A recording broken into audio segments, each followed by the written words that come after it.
I can turn invisible. So. Damn. Damn. I can hold my breath for a really long time. You can. You're Right. practically made of breath. I'm essentially. Well, Yeah. I can go in cannon mode. It's just sit in the back Yeah. and go pew pew. All right. All right, you all have very cool characters, okay? Everybody just telling each other their character feats. Like, yeah, we get it. All right, so last time we had some fun, met some people, and had some good roleplay session, but I'm a little foggy on the details, so I'm going to need one of you guys to review what happened last time. Ain't gonna be me. No, I Corey, already you are did. out of this roll, so you guys roll a d20 for me, and lowest one has to do it.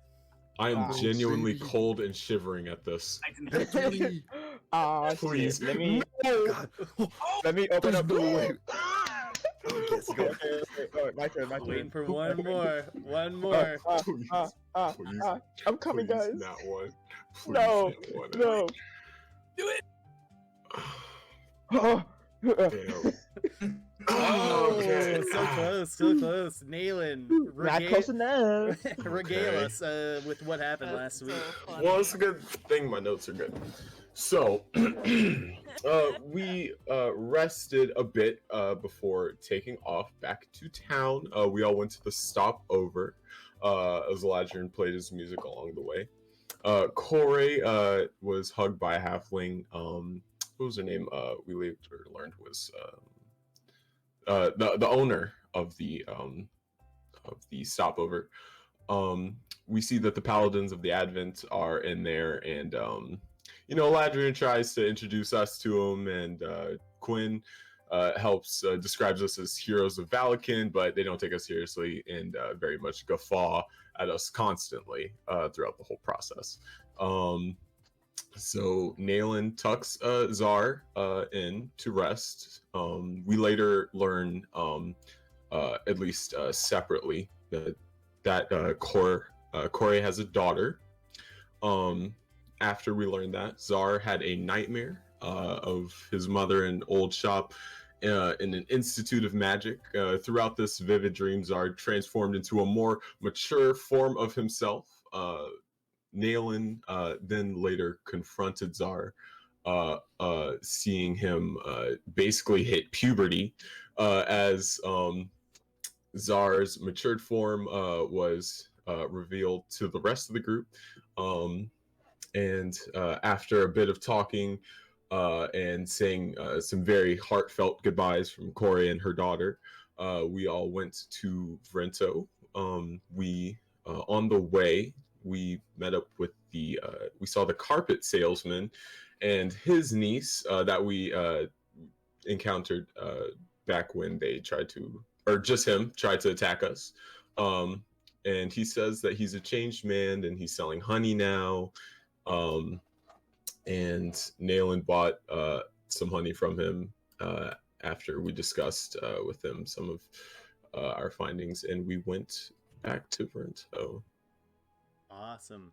Nailin, give yourself one inspiration point purely for the use of the word guffaw. Yes. Thank you. I wrote it in my notes.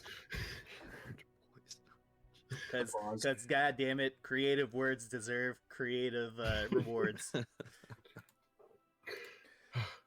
Hilarious. Loved it. Thank you. All right, perfect. Thank you very much, Nailin. However, guys, we're going to start somewhere else this time. We cut away. Shit. We're going to have a little cutscene. The very beginning. We cut away from the mighty ducks and are brought to a dark and dreary cave. The sound of a man's yelling can be heard in the distance. Approaching the sound requires walking in ever-changing directions, as the cave network is complex in its design. Down left corridors, turning right at the next, and so on, until the painful screams of the man causing this noise is finally in sight. You see a pale, dwarven man with almost purplish skin, white hair tied back, and his beard is slim. With his crimson-colored eyes, you all know this person to be Kalinar. He is tied up, with his arms and legs extending outwards and lifted off the ground. He is covered in lacerations, and the sounds of his armor singeing and burning his flesh can be heard, crackling between his pain-filled cries. The ones who stand before him are two furious women, who look similar to the woman that you all fought on your way down from Kraknar. One of them steps forward. She stands 6 feet tall but is very much hunched over. She is wearing maroon robes with white trimming that has bits of the trim burnt off. The robes have the hood up, but you can see long strands of white hair falling in front of her face. A hooked nose and sharp chin shape and form around her burnt and charred lips. A red hue can be seen in her eyes, but it is nothing similar to those you have seen with crimson eyes. She says to Kalinar, "My dear Kalinar, you know the price for failure. Consider this a lesson, one you can take into your future battles. We didn't help raise you children so you could fail us at the most opportune moments." The woman grasps Kalinar's arm, and as her hand begins to glow a white-hot red, Kalinar yells out as some of the cuts on his arm are cauterized. "My dearest, Aunt Cecilia," Kalinar says, gasping in between breaths of air. "If Kazna only gave me enough time to..." Cecilia reaches out with her other hand, grasping Kalinar's other arm, as she once again ignites her hand, burning Kalinar's flesh. He once again howls in pain. Cecilia yells, "It was your mother's orders to pull you back. You had been there far too long, risking the exposure of the Crimson Moon." The other woman approaches. She stands 6'2", with dark purple skin and long, black, stringy, damaged thin hair. She wears navy blue robes with gold trimming. Her black, almost rotting teeth are sharp and jagged, and she has a short, stubby, pig-like nose. Her eyes are a yellowish orange, and her pupils are vertical slits. She has black horns curling out of her forehead that flow above her head. "Kalinar, your mother was right. With the movement of the Crimson Sun now known, they intend to interrupt our search for the Overlord, your grandfather's treasures. And those treasures belong to your family. They were forged by the strongest person to ever grace Stellaris." Kalinar nods his head up to look at the woman. Grunting through the pain of his burning skin, Kalinar says to her, "My dear Aunt Belinda, we simply need to get the other treasures first. Then we can raid the Stonecaster mine again and burn Kraknar to the ground." Cecilia lets go of her grip and says, "As much as I would enjoy burning that place to the ground, we need to stay hidden. It is not time to reveal ourselves yet." Stomping, heavy boots are heard getting closer to the scene of torture. The rattling of heavy metals clanging together as someone approaches. Entering into the room is a large and muscular half-elf with tied-back brown hair and pale skin. His face is smooth and hairless, but with a strong and defined jawline. His crimson eyes take center focus when you look upon him. Adorned in the black plate mail with ornate gold detailing, Falmorn enters the room. He takes a large breath of air in and says, "Let him down. I have some unfortunate news for everyone here." Cecilia and Belinda both let out an audible gasp, and with no hesitation do what Falmorn commands. They untie Kalinar from his bindings, and Kalinar slumps to the ground in exhaustion, but the two women hoist him up on his feet. They stand, awaiting what Falmorn has to say.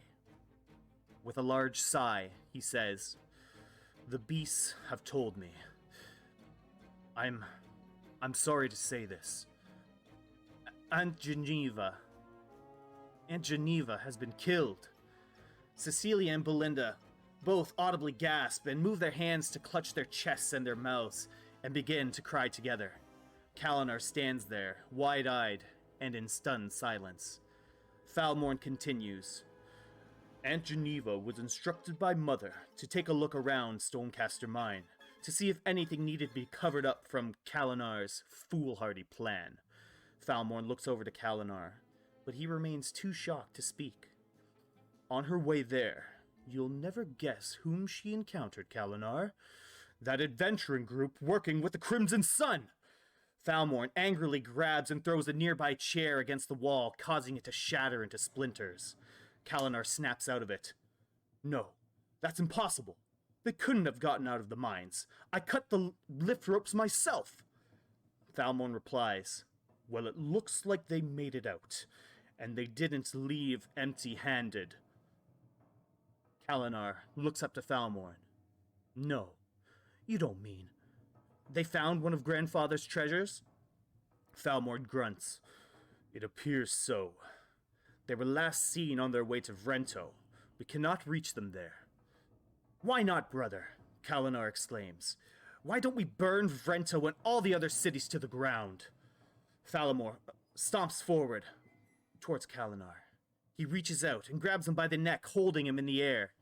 "You fool! We wish to rule Stellaris, not a pile of ashes." Falmorn drops Kalinar to the ground. "When Mother says it is time, then and only then will we be able to move on Vrento.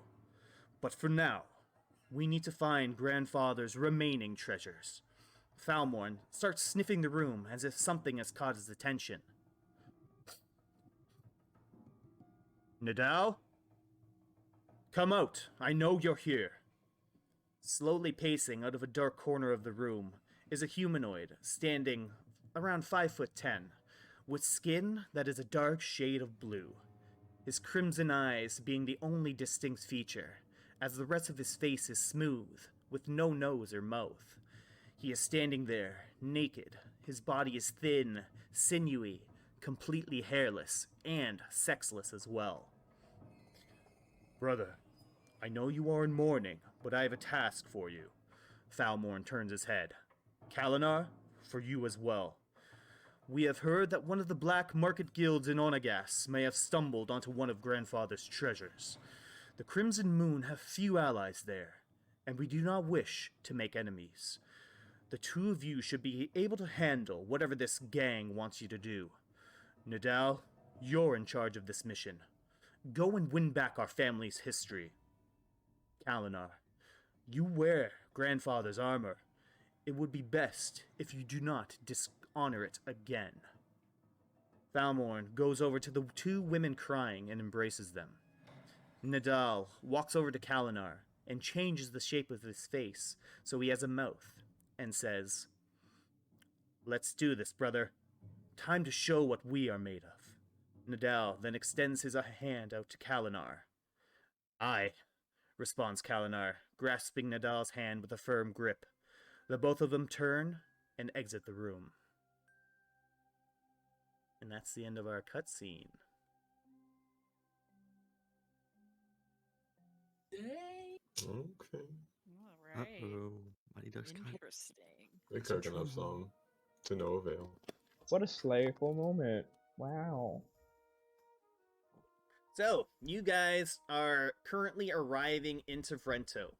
And coming into Vrento, you see that the starry skies above are somewhat drowned out, but the lights emanating from the capital city of Stellaris are quite breathtaking. The city gives off more of a celebratory energy, as coming in from the northern gates, a wide variety of people are seen drinking, singing, and dancing.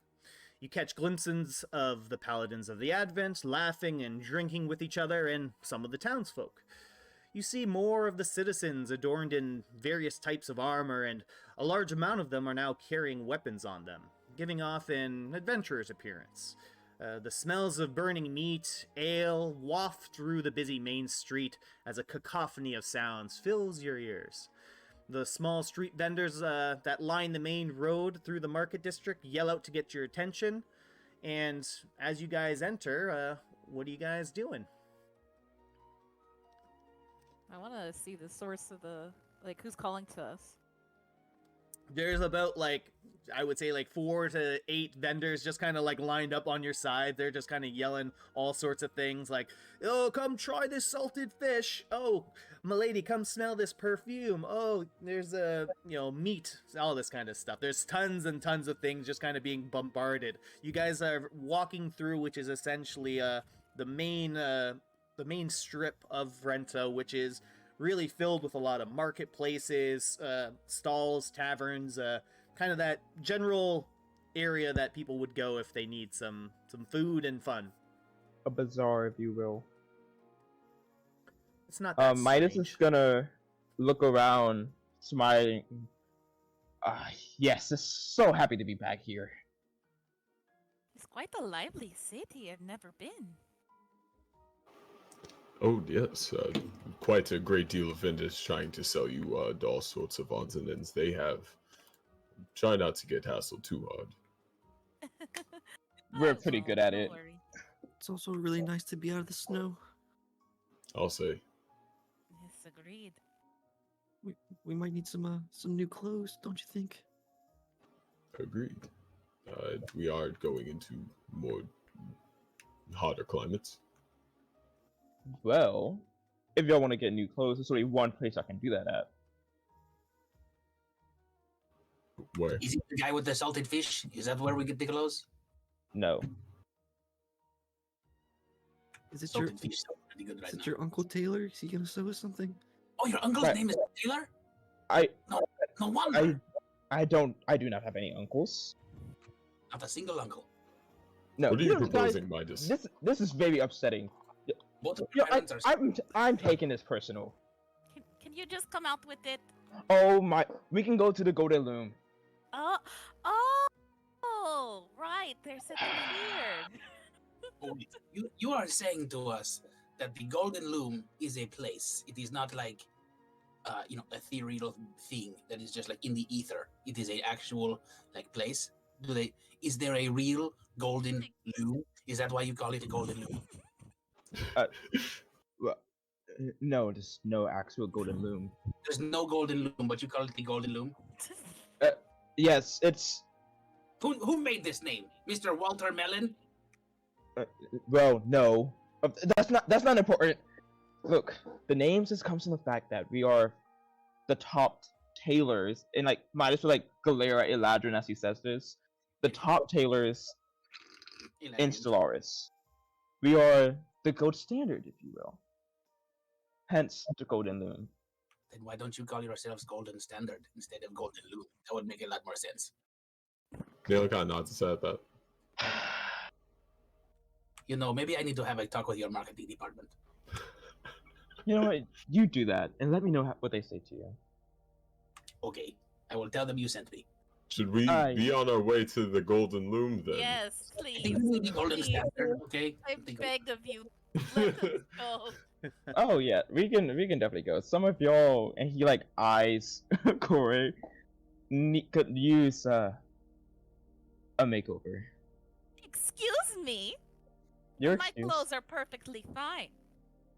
Yeah, for behind the bar maybe, but you're in Bar. my party, so you have to look, as good as I do. No, oh, please. I can't be You are seen so around full of you. yourself. You've been seen with me this whole time. No. I am Not in public. changing. I am not changing. Period. So be it. But don't be mad when people think you're from the hood. It might as well start walking towards the Golden Loom, guessing for y'all to follow. Neil follows. I am going to light a fire under your ass in your sleep. My clothes is fireproof. They taught me how to do that years ago. Maybe we'll put it to the test.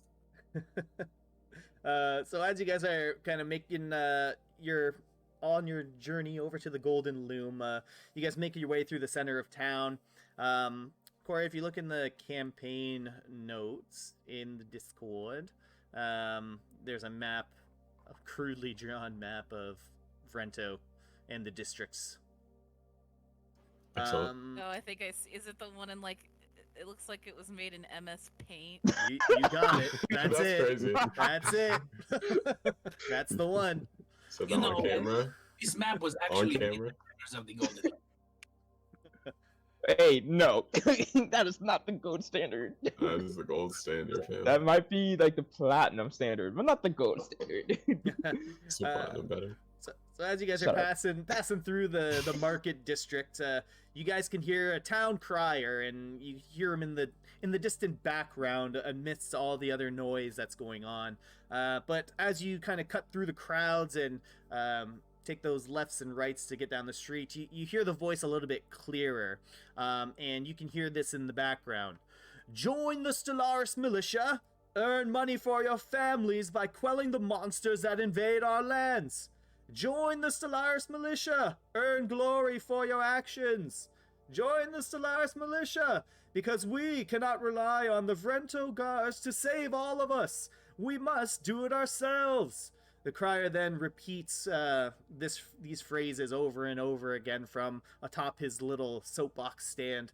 And you see some people approaching his pedestal and taking a parchment from the box at his feet. You can see the city of Vrento is as lively as ever, and it's about 8 or 9 p.m.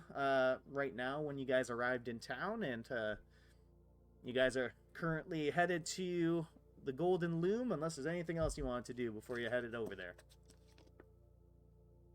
I don't think so. No, I wanna go straight there. Straight there. Straight to the loom. Mystical loom that we are all hearing about. Beautiful. All right. So for Corey, since this is your first time coming into the Noble District, it's quite different from the other the marketplace area of Stellaris, of Vrento, I should say. The area, it's much better architecture here. The buildings are stone, and their entranceways are marbles and lined with fine silks and beautiful ornate signs and things of that nature that you see. A lot of well-dressed individuals coming to and from various restaurants that are in the Noble District. You see some of these world Stellaris famous guilds that maybe you've heard of. You see like the Iron Star, which is a very famous weaponsmith. You see the Twilight Gemworks, which is a very ornate jewel crafting guild.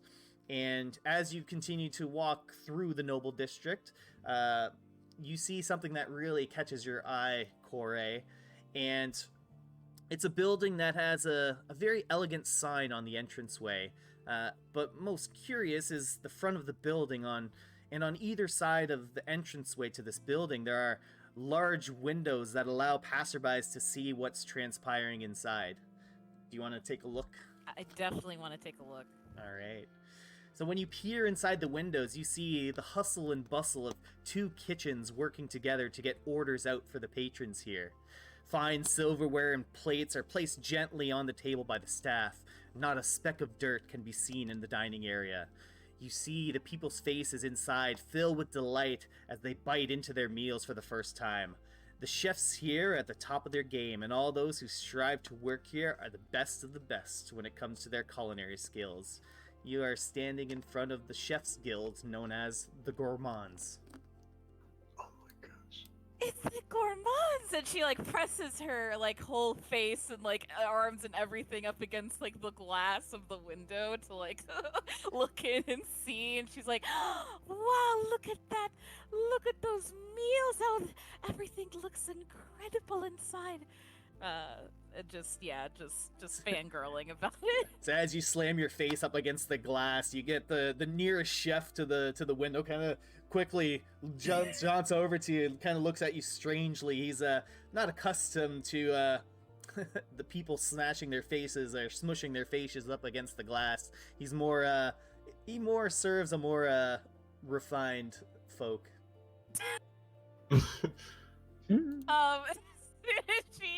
She sees the chef. She like waves. It's like hello there. And he just immediately like doesn't even pay attention to you because there's another sous chef in the background that just yells at him for being distracted, and then he immediately goes back to his work. I imagine like it's like a large hibachi grill that they're all doing it on.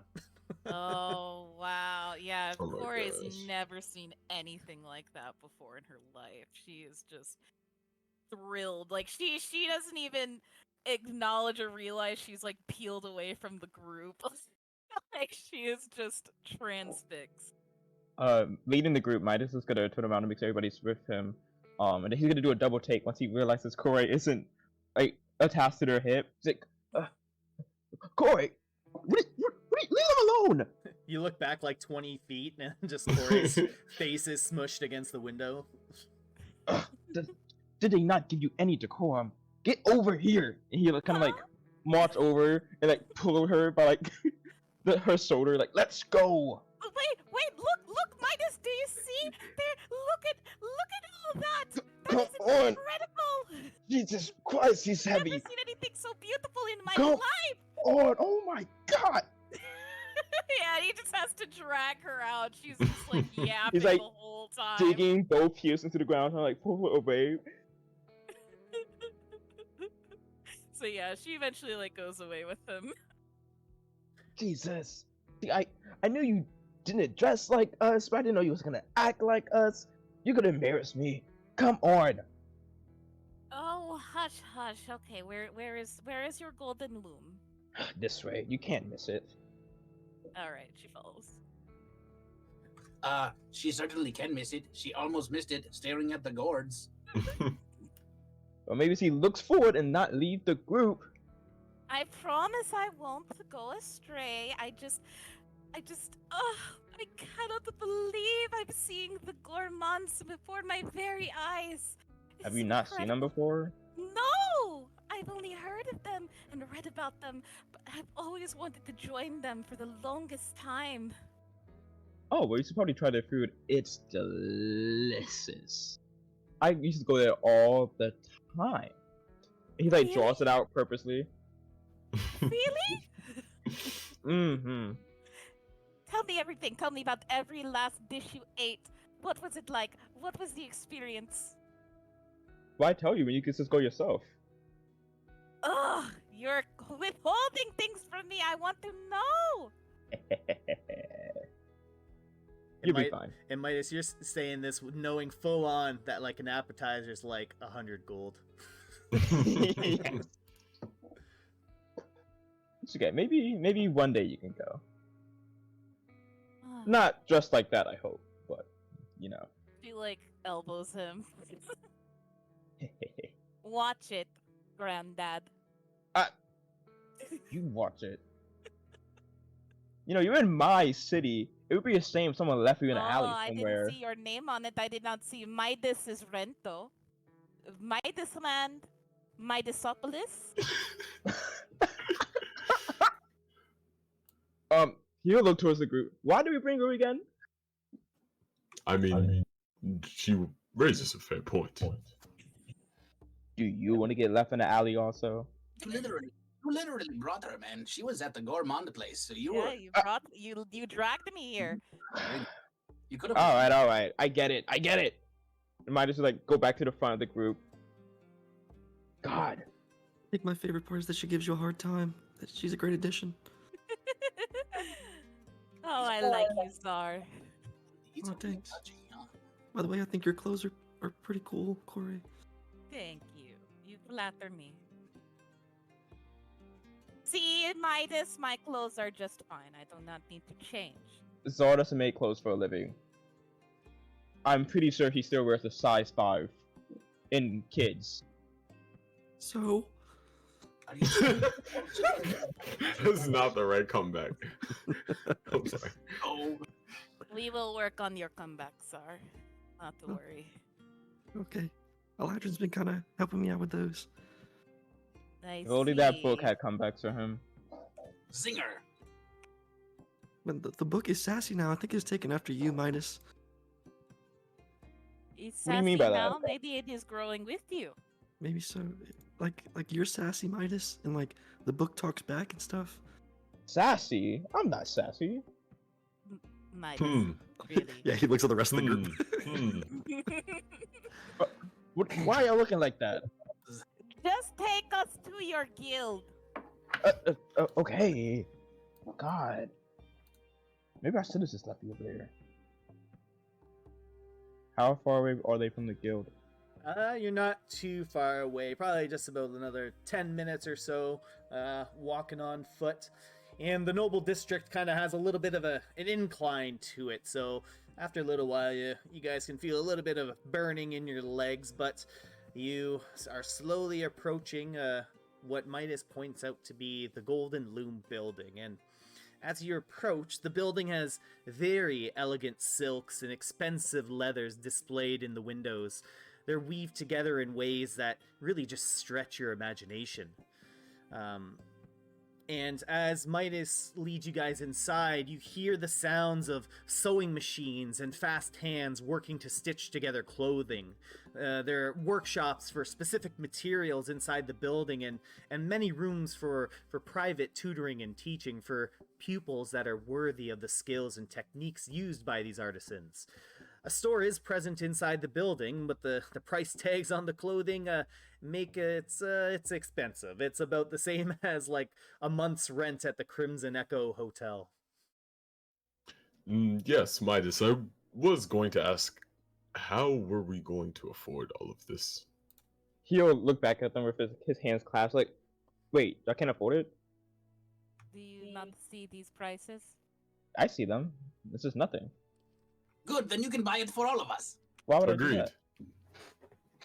If this is nothing, it makes no difference to you. So you can buy all of the outfits. This you would see, feed, Yeah. the It's price nothing of this sweater for could me. feed my whole town for a week. it's really not that much. Great, prove it by paying for it. It's not that much for me, I should That's add. what I'm saying, because it's not that much for you, because it's not because you are so rich and so powerful. See, that you are a member see, of the thing is, Golden, and we I'm are not buying this for Guild, me. the golden standard place, and you can just buy the outfits. Oh, not.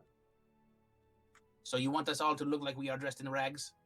No, not if you're gonna be about me. Perfect. Then you will pay for it. Can you really not afford it? I have 10 gold. I also Okay. have 10 gold. What about you, Eladrin? Zar? I have 49 gold. See, that's enough to buy our sock. A sock? Yeah, What a wonderful outfit. A sock. Well, They had what a lovely a golden district. fleece sock. Might I add. It's Even the- really comfortable. Put you right to sleep. Well, I'm happy we saw this place. Maybe we hit the thrift store down the road. Thrift store. Do not disrespect me. Fine. Come with me, and I'll lead them through one of the doors. Specifically Midas's like studio space. All right, perfect. So as you push through the doors, you catch a glimpse of there's someone in this room, and as the door opens, he quickly turns around, and you see a half-elf man in his late 50s. He's about 5'9", and he has really blue crystal eyes and blonde hair with fair skin. He's wearing a very exquisite tailored suit that has blue and yellow fabrics, well tailored to it. And he sees Midas. He sees you walk in. And he says, "Midas, is that you?" Venus, it's so good to see you. He walks over to you and kind of extends out his hand for you to shake it. Hang on a minute. Midas just shake his hand and like say good like both hands. Like yes, finally, my eyes is laying on somebody who can actually dress. And Wait. when you say that, he looks behind you and he says, well, who are these interesting folk?" You know this Joker? Would it help if I to say they're special clients? Yeah, it makes sense why you'd bring him in here. Looks like they definitely need some new outfits. You're telling me. I've been telling them that, but they just don't listen. You know what they say? If they don't get dressed, dress them yourself. That's why he's bringing us to you, because he made our outfits, and he's looking for someone better to make outfits for us. He And made. pay for it. And to I pay did for not make. Hey, it. Don't you lie to this person. And pay you have for not it. introduced us to. I did not make those. Vanos, you know, if I would have made them, it would have had my brand all over it. Yeah, and they don't. These articles of clothing don't have the Midas flair. Exactly. But Well, what brings you back here? It feels like forever since you left. I know. I would have been back sooner. I thought that I was, just gonna be making armor pieces. Apparently, I'm making more than armor pieces. They're like saying I have to make friends also, whatever that means. But they need new clothes, and I guess I can help them out. I am hoping we can stay a little bit longer though. Well, I mean, like, stay where? Like, you're gonna come back to work, or what are you gonna do? I'm afraid not yet. We have some business we have to handle here. All right, fair enough. But well, we miss you here. We miss all the fine craftsmanship that you bring to the Golden Loom. Of course you do. But he kind of like looks back at his party before looking back at Vanos. Tori's rolling her eye. Have you heard from Master Balfine? Oh my, you didn't hear what happened? I've heard some things, but it wasn't true, right? Right? Van Earls kind of looks over to the group of people behind you, and he kind of just nudges you to come with him, just off to the side. He looks back at their group again before nodding and following Van Rose. All right, so what about the rest of you? As Van Rose pulls Midas to the side, what are you guys doing? What's around here? Is it just like clothes or tailored things or? Well, Midas, describe what your studio would look like. Cool. So y'all are at Midas' studio. This table's all over the place, as well as like his main desk. In the middle of the room though, there is like a little box that people can stand on, and as they get like personally tailored, against the wall there is like some long mirrors so you can like see your reflection as they're getting work done. There's a couple of like scraps of fabrics all over the place, as well as sketches like pinned to the wall with mirrors on at. And Midas, you also notice, and this is just you that notices this, but that there's a lot less of the finished projects that you had and kind of works in progress that you had kind of strewn about the room. Kind of, a lot of the clothing is missing from the areas that you would normally put them when they're completed, and things like that. It's just looking a lot more sparse than the way you remember it. Okay. And so Van Rose pulls you over to the side and says, well, what did you say to Balfine when you left? I told him that obviously I am the best tailor here, and maybe I should be the master, since I got invited to make their armor. At least I thought I did. Like whose armor? Oh, the Crimson Sun, of course. Oh, well, I didn't really know that they wore armor. I thought they just wore the fancy robes and stuff. Well, I didn't either. They just told me that they needed me, and I just assumed there was, to make armor, because why else would they call me? Well, so like, what have they got you doing then? Let's say I'm just making a really, really fine piece of work. That's all I can say. Client acts for like secrecy. You know how it is. All right. Hiding the design. I get it. Well, I mean, man, Midas, when you left, Balfine absolutely just threw a fit.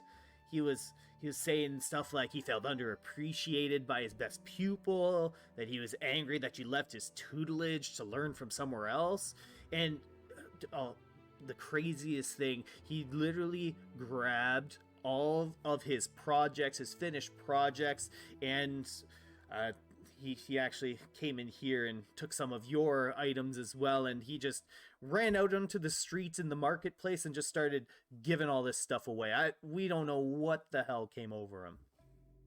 Midas will like rub like where his metal hand meets like actual skin, he would like rub that area.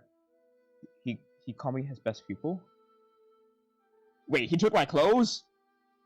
Yeah, he just took all his own things that he had. He just took some of the stuff that you two worked on together, and he just went out to the market and just gave everything away. And well, Vice Master Hillhorn tried to stop him and just ask him what was going on, but the last that Hillhorn heard Balfine say, was that he would never let you know more than him, and that you'll always be his apprentice under his heel. I can only assume that he meant that for you, Midas. He took Valdo pieces. There's people walking around with my work. Cause he's jealous. Dude, it's Master Balfine. Like, what were we gonna do? You know how he Fucking is. asshole. That's what he is. Yeah, we agree. Everyone is much happier with Vice Master Hillhorn in charge. So he's a scorn. What? Honestly, we have no idea where he went. Well, I guess that's a good thing. You said it before he left. He called me his best pupil, right? Was that like in like? Was that written somewhere or? No, Midas, you can't hang that up on your collar. The last Hillhorn saw was him leaving out the southern gates of Vrento.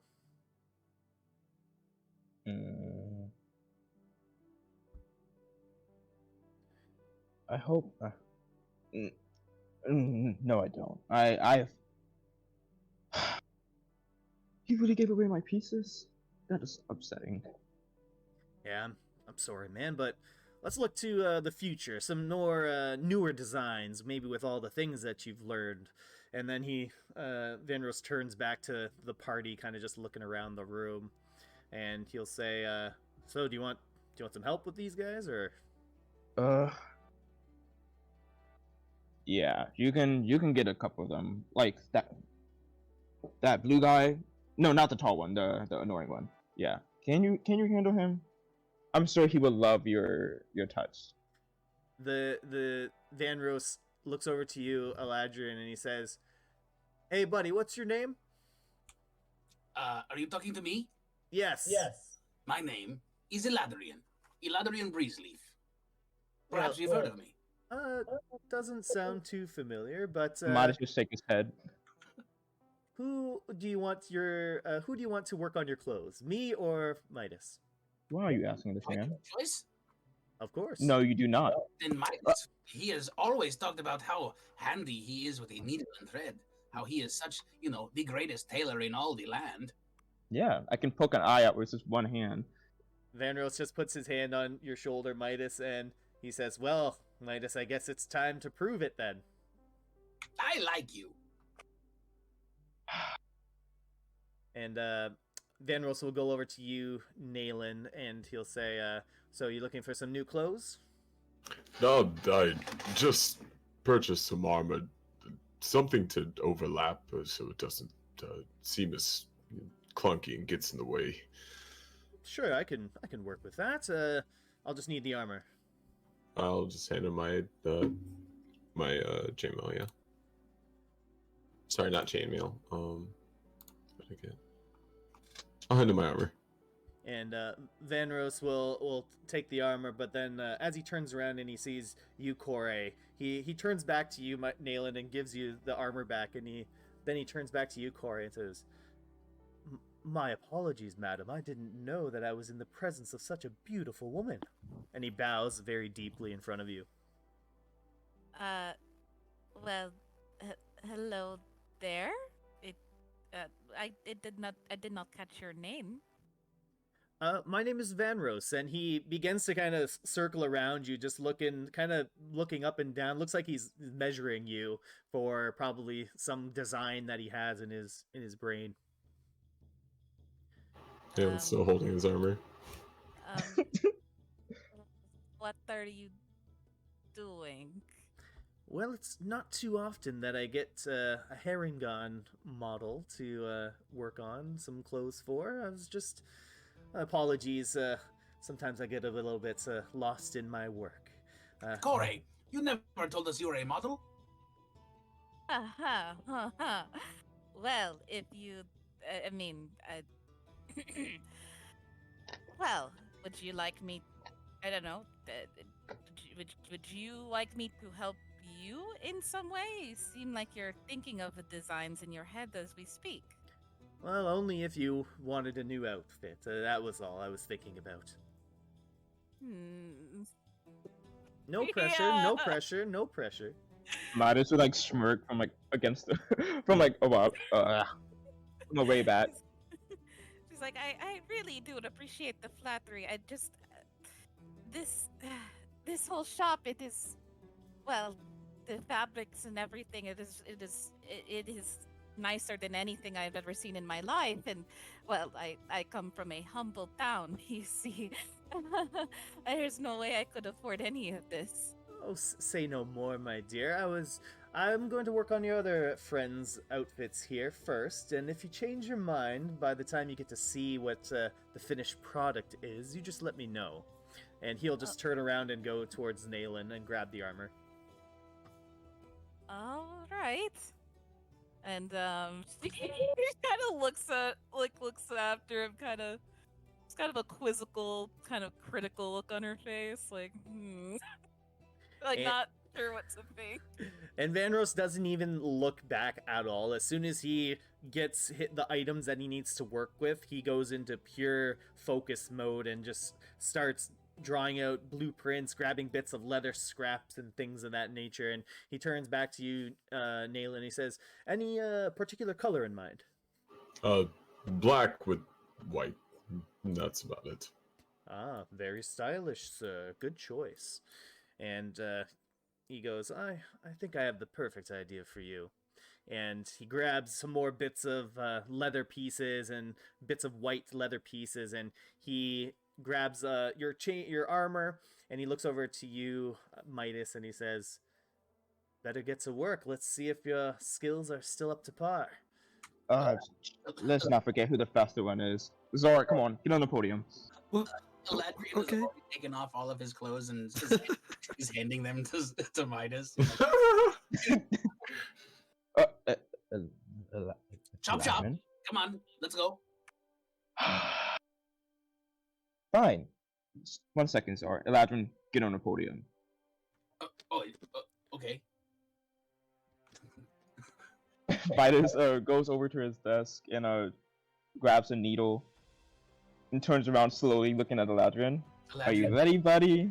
He's just making like poses like a bodybuilder. Oh my god. Do me a favor, Midas. Roll a. I'm gonna give you a tools challenge roll here. So, what tools are you proficient with, and which ones do you have? I am proficient in jewelers, smiths, thieves, tinkers, and weavers. All right. And Okay. currently, I have thieves and weavers tools. Okay, so roll an intelligence check and add your proficiency bonus to it. Alrighty. Oh wow. All right.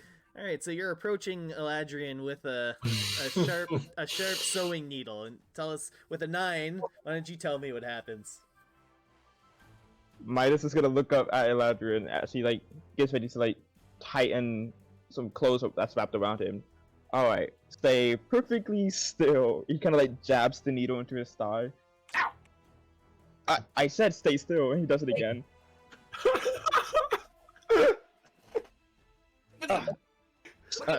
Sorry, my bad. I haven't done this in a while. He puts he starts threading the needle, and it's like fine for a second, and all of a sudden he stabs it again. Ouch! I mean, you didn't even have the thread in the needle the first time? Oh no, I just wanted to make sure that the needle didn't hurt. It doesn't hurt, right? It is sharp. It is a sharp needle. It is. Oh, perfect. Something that Bonfire didn't mess up, and kind of like stabs the needle back into Eladrin. Oh, come on. Naylan! You get your friend! Nayland walks over shirtless. What? Midas kind of like looks up at Nayland, like glaring at him. I'm working. Cast guidance on Midas. Walk away. He looks So back up at Latrin. You ready to keep going? Oh God. Okay. Midas, you know that you were just messing around with Eladrin. You know that your work is far superior than those elementary blunders you were making with the sewing needle. So roll again, another Weaver's Tools check, but do it with advantage and guidance. Ooh.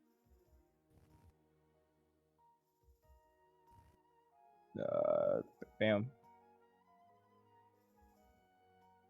All right, roll guidance. So you're at 14 right now. How much is guidance? D4. Yeah.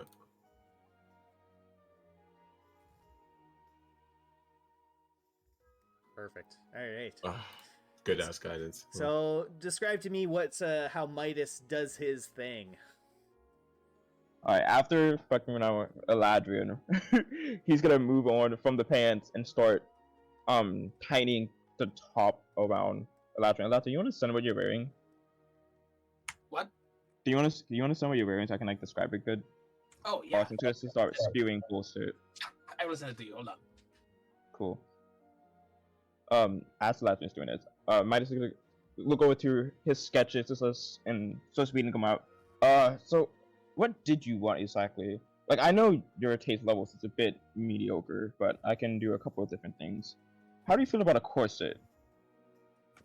I don't dislike a corset. So you want a corset? Great. It enhances my figure. Yes. Yeah. He like grabs like the leather pieces and wraps it around Eladrin's waist and like grabs the strings and tightens it. This is good. It's great. Perfect. All right. Now how are you feeling? What else do you want? Do you want like something over it, something under? Are we feeling skin tight? Yes, I get it. Yes, skin tight. I understand. Okay, good. He starts wrapping fabrics around Eladrin and like kind of like cutting and threading them together so that way they're somewhat form fitting on him. He does this without puncturing Eladrin though. Like, and then he spins him around at the mirror. Yes, no, maybe so. Do you want something more? Yes, more. I got it. Yeah, yes, more. You were like a mind reader. He moves over to the fabric walls and starts ripping out different colors. You're a bit blue, but this purple will bring out your complexion. Oh, why? Why, thank you. There's not that much to bring out. He goes back to threading this purple fabric into the pants, also like making cuffs at the bottom of it. All right, and while you're doing that, Zar, Nalen, and Kore, you guys are watching Midas do this work that he has pumped himself up so hard about. So, what do you guys take away from watching Midas work? He's a very efficient tailor. I'll give him that.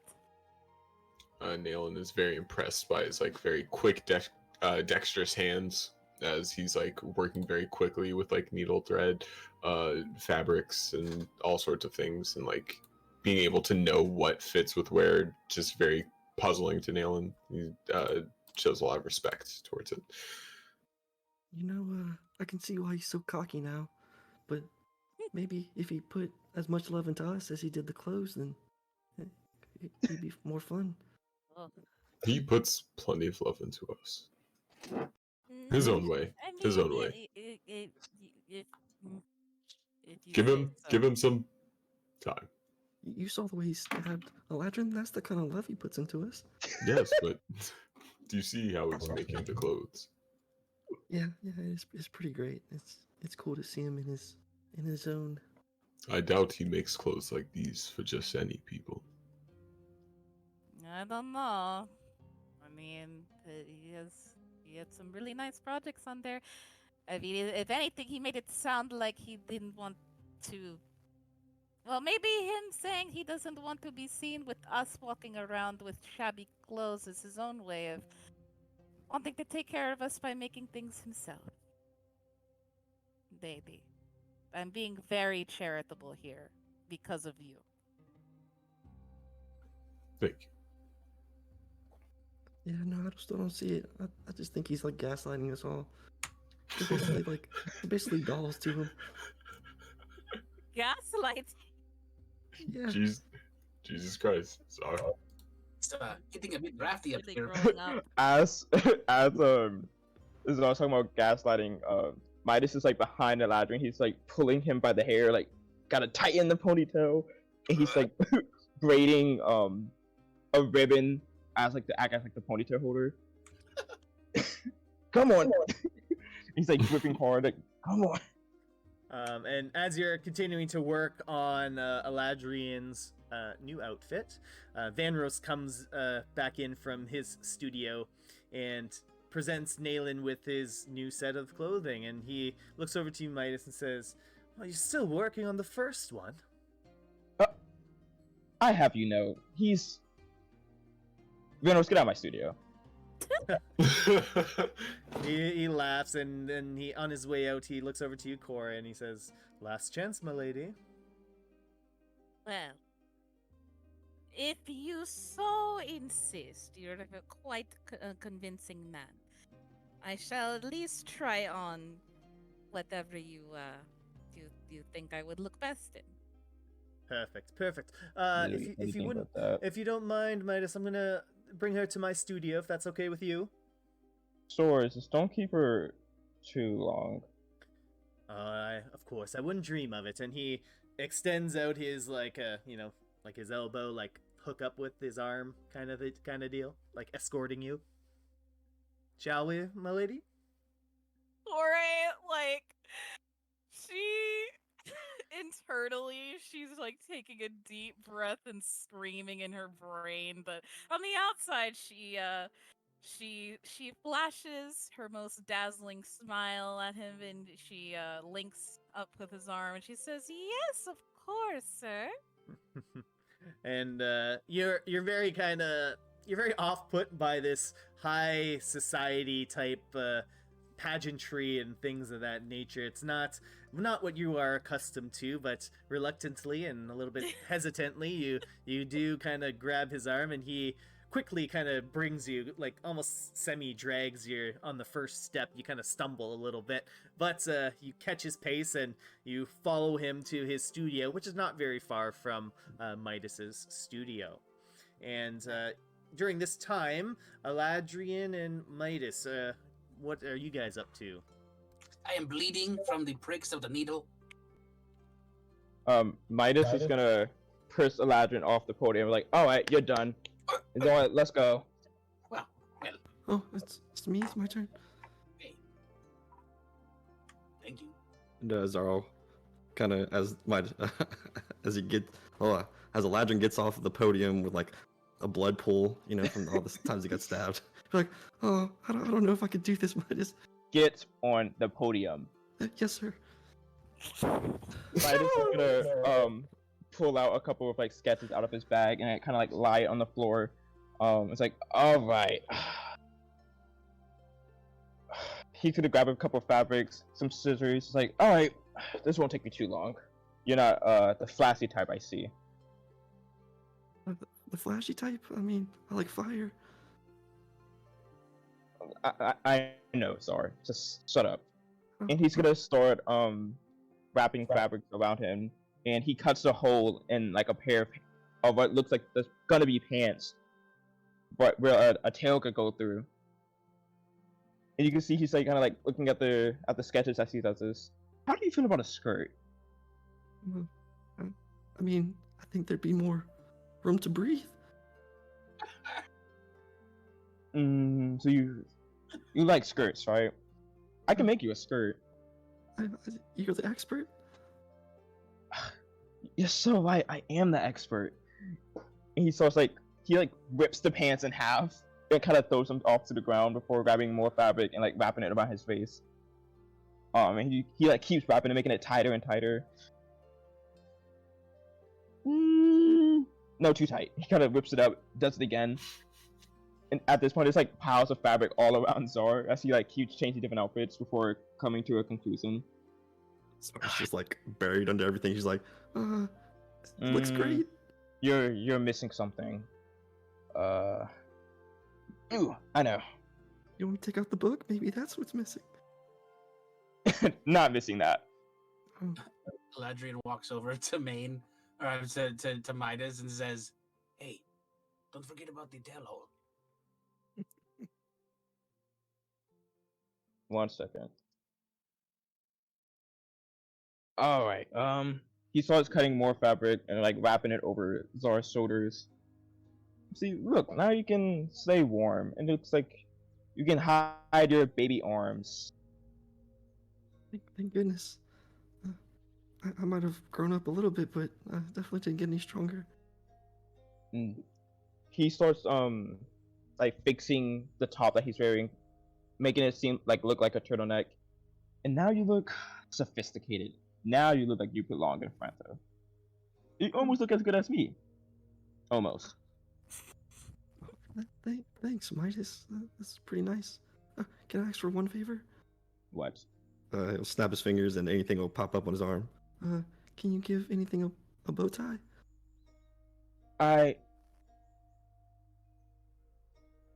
If you was an actual client, I would charge you at least $250 for this. Oh, okay, never mind. He'll snap his fingers again. But I guess I can make a bow tie. Oh, really? I don't want anything perched on your shoulder and not matching you, at least. Yeah, that'd be pretty cool.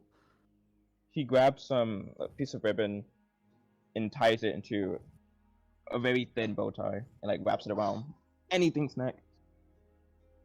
Are you happy? Yeah. His big smile with his pointed teeth and anything's kind of like showing off a little bit, doing a little dance. Like, yeah, anything. You look good now, buddy. See? Perfect. Get off my podium. Oh, thanks for not stabbing me. He'll Nayland, rush off the building. get over here. I want to make sure Thanos I'm- did you good. I'm fine. Get on the podium. Can I ask you to make an intimidation check against me? I would love to. Corey has never been more appreciative that Midas is not hold doing up. her thing. Ooh, yeah. Nayland's just gonna quickly walk up to that podium. Yep. Yes, sir. You're not gonna tell Midas no, not in his domain, okay? Absolutely not.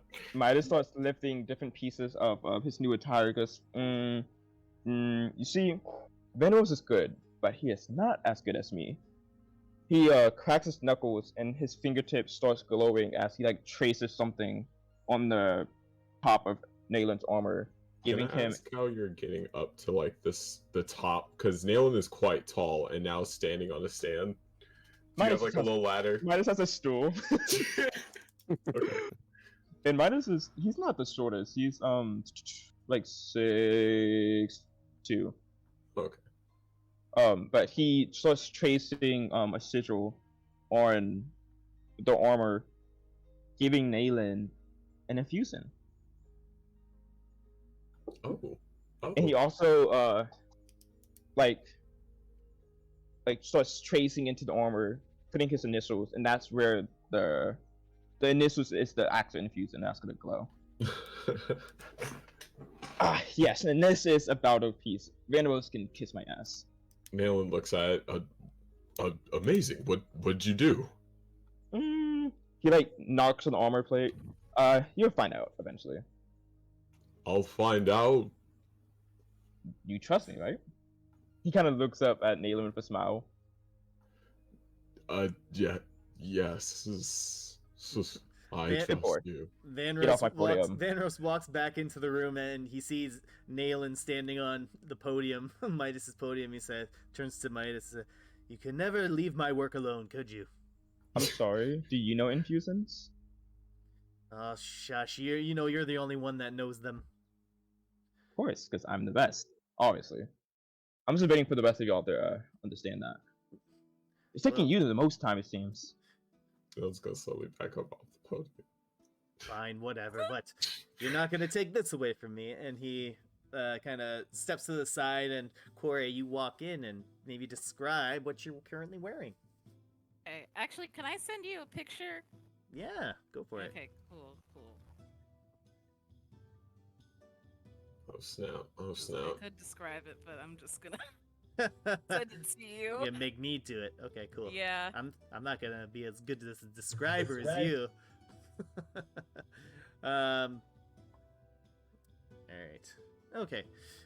So Corey comes in. Her hair is still styled the same way, but she's wearing the dress that she was wearing before was much more befitting of the common folk, as now she's coming in a lovely like silken robe red dress, as has beautiful like inlays along a belt that wraps around her waist and drapes down almost to the floor. She has long sleeves, and the trimming is a large trimming that's almost like a golden color, but it's more like almost like a pale gold. And her neckline is on full display as like a V-neck, like a, how would you describe that part, Corey? It's like a low, it's like a low V-neck blouse underneath the like corset and sleeves. Yeah, so that's what Corey comes into the room wearing. And Vanros looks over to Midas and he says, well, what do you think? Midas kind of like manhandles Corinne and kind of like spins her around a couple times. I personally would have draped the shoulders more, but it's not the worst piece I've seen. The worst piece you have seen? I said it's not. It's not. You could not get yourself a woman or a man to save your life. Quiet down. You're gonna rake up the fabrics. I've never. How do the rest of you think I look? Miss Corey, I think you look absolutely stunning. You are a Why, dream. thank you. You are all gentlemen. I wasn't kidding about waking up the fabrics. They do get feisty. She just completely ignores Midas.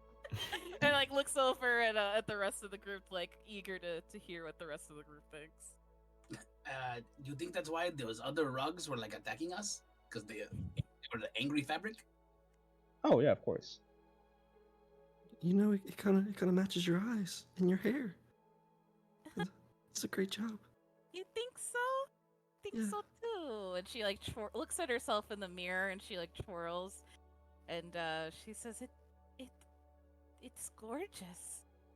And these are like types of materials that you've never felt against your skin before. They're so smooth, it almost feels like it's like a gentle wind blowing, just rubbing against your bare skin. It feels so beautiful. She's just marveling at herself, at her reflection. And Vanros kind of walks up beside you as you're twirling in the mirror and hearing your last words, and he says, well, clothing only accentuates the beauty that's already there. Ugh, he's such a player. Midas is gonna go over to his desk while this is happening and work on his own outfit. Does Corey hear that? Does she?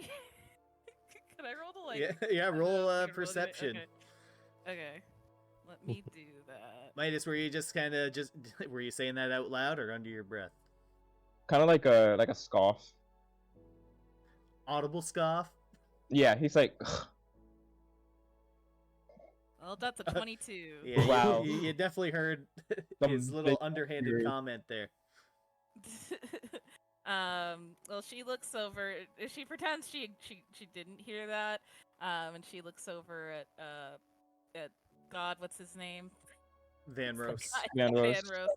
God is How alive. attractive is he? Because this is a very important question. Vanos is everybody in the Golden Loom is attractive. What? All right, hold on a second. Oh my Are you God! gonna Yes, roll for we have to hotness? roll for hotness. Our Show us. clothes Show us off. V100. Our clothes look good, but we look Uh, even Is he better. on fleek, as they say? Roll for sexy time. Is he? I sent it to Corey. Is he dripped out and saucy? As this is Mhm. happening, Eladrian just like starts to poke the fabric. He's like, it says it can be angry, and he starts poking it, like poking different fabrics. Oh, he's got the drip. He is drippy. He so yeah, Corey smiles at him and she says, I'm glad you I let you convince me to trying these on at least. I mean, I've hmm, I've never worn anything this nice before in my life. Ever. Well, you know, Only in dreams. you've given me the chance to work with a Herengon model, so as a token of my appreciation, you may keep those fine robes if you so wish, but of course I'm not like Midas, I won't be upset if you don't decide to wear them. Truly. You truly let me keep this. Well, Just like that. well, you're traveling with Midas, and I feel like you deserve a little something. Well, Midas thank would you look away very from his desk. What do you mean by that? He just looks over to the rest of you guys, and he says, "Do you guys know what I mean by that?" Absolutely, We Yes, really do. yes, yes, we do. without a doubt. Yep. 100%. Yep. Exactly what you're. Mhm. There are stab wounds in Eladrin's legs. He'll be fine. Sabons ain't never hurt nobody.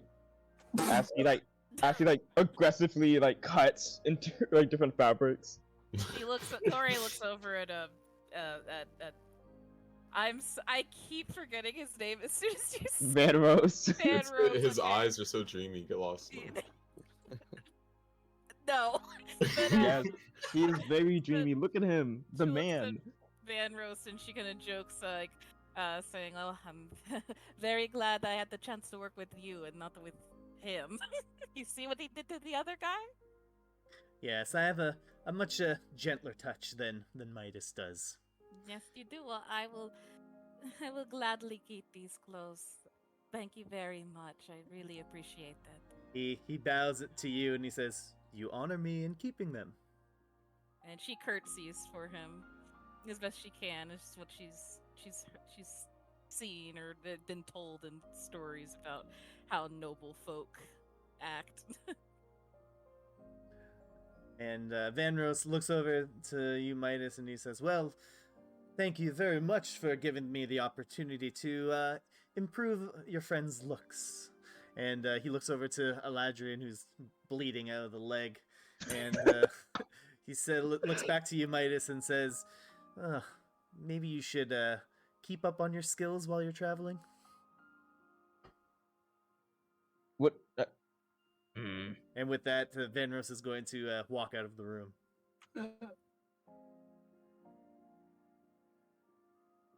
Well, your friend is quite nice, very generous.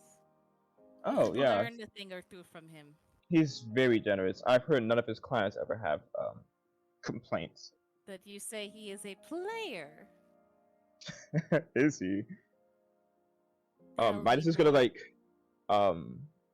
start like putting on his new attire as he continues talking. Well, let's say Venus is responsible for one of the commandments of the guild. Oh, How does it go? Thou shalt not fucketh in the studios. is I think is I that the think real that's how it is. commandment? Is It's it like a fabric or something? I don't. It's Think been a while I'll since I learn read it. about It's one of the loon's commandments. We have it hung up somewhere. I would show you, but he kind of like gestures towards like the empty mannequins around his studio. But a lot of my stuff has been misplaced, so just trust me, it's one of them. I think it's been a while since I've did my apprenticeship. No kidding, as evidenced by my legs. You'll be fine.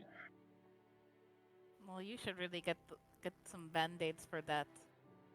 Band-aids? Why have band-aids when you could just cast magic into cloth and fabrics? He picks up a random fabric on the ground and casts cure wounds on it before wiping Eladrin's like getting rid of the blood. Well, that's a neat trick. And all the pain is gone, and all the blood is gone on your legs. I am quite impressed. Why have you not done this before? I have. Oh, Yeah. Just not on you. just not to me. Okay. Of Yes. course not. Why have you not done this to me before? This is really handy. I mean, Nayland got to you before I did. Okay. I'll allow it. Uh-huh. Well, Corey looks over at herself. She's just still admiring herself in the mirror, just really in awe with how she looks. And Nayland, how do you feel in your new outfit? Nail's probably just gonna do a couple of like combat maneuvers, just like swing his mace in a corner or something, and just like feel how breathable it is and like the range he can get on his arms and stuff without it actually holding him back. But... Yeah, and as you kind of practice those maneuvers and swing them around, the clothes fit a lot better than your last set of clothings, even with the that chain mail type armor. It's almost like it's inlaid into your outfit. So it's kind of got the great appearance of how it looks for you, and has that protection of the armor kind of weaved in, along with Midas's little insignia there, giving it that extra arcane infusion. Okay, cool. Eladrian or Midas, did you finish everyone else's outfits? Yes. All Everybody right. is looking snazzy. All right, Eladrian, describe how you're feeling in your new clothes. Like I can move freely in the wind, like I am on the breeze. It is so comfortable. I am so at home, like in my own skin. This is an amazing feeling. But Midas, you truly have a great amount of skill. I've been trying to tell y'all that. It's truly impressive. Wow, just wow, like wow, man. Wow. And Zar, what about you? How are you feeling with your new clothes from Midas? Zar's feeling a little more grown up. You know, he threw away the old traveler's garb that he had on, that he just kind of picked out of his room, that didn't fit him much, or didn't fit him as well anymore. And he's very impressed by Midas's work, and just impressed with anything's bow tie, and just, yeah, he's liking it. Awesome. All right, so everybody add a set of fine clothes to your inventory. Amazing. And whether it's kind of worn with the armor, or however it's set up on that character sheet, but you guys got a set of fine clothes in addition to the adventuring clothing that you started off with. Amazing. And all of that took a couple hours to do, believe it or not. They're fast, but still takes a little bit of time to do some patchwork and sewing and measuring and all that. So it's around midnight in Vrento. And what are you guys gonna do now? You're still kind of chilling at the Golden Loom currently. Do we all think it's best before sleeping to drop off these gauntlets to the temple? Yes, that sounds like a good idea. I thought we gave the gauntlets to Sanao. Oh, right. Excuse me. All right. It's a bit late. You are really tired, man. We should really sleep. I agree. Where's the nearest inn? Ugh. I don't suppose we could just sleep here. If there's a lodging in Most the Golden definitely Loom. not. No. Not. No, Look at all these tables, and then we have like fabrics to like put our heads on, and y'all are heavy not sleeping in my blankets. studio. Naylor goes up to like a really like a table with like a bunch of like mannequins or something on. I could just wipe all this off and lay on this Well, table. It'd be No, quite. don't do that. Not those fabrics. And Midas, you know that the Golden Loom is a place of building one's craft and selling one's craft. It is not an inn. What if we not do that? Zar, don't you own a hotel? Yeah, my family does. Yeah, but last time my dad said that we'd have to pay a pretty penny if we want to come back. Well, Unless everyone wants to sleep in my room, we have a slumber party. Is there the going Golden Loom's bed is not open to non-guild members, so we don't really have that much choices, Zar. What about the family of guild members? Aren't we, because ducks are a family together. Are we not family to you? That's not how it works. You have to go to the apprenticeship process, and you have to pass the test, and you have to go through years of training. You don't just get to claim guild membership just because you're around me. Well, that's kind of lame. It's not lame. It's tradition. It's the rules. It's the Would way it is. Would Nayland know of any like where's the nearest inn in Vrento from where we're at? So from where you're at, so really the only the only kind of inn really in the Noble District is the Crimson Echo Hotel.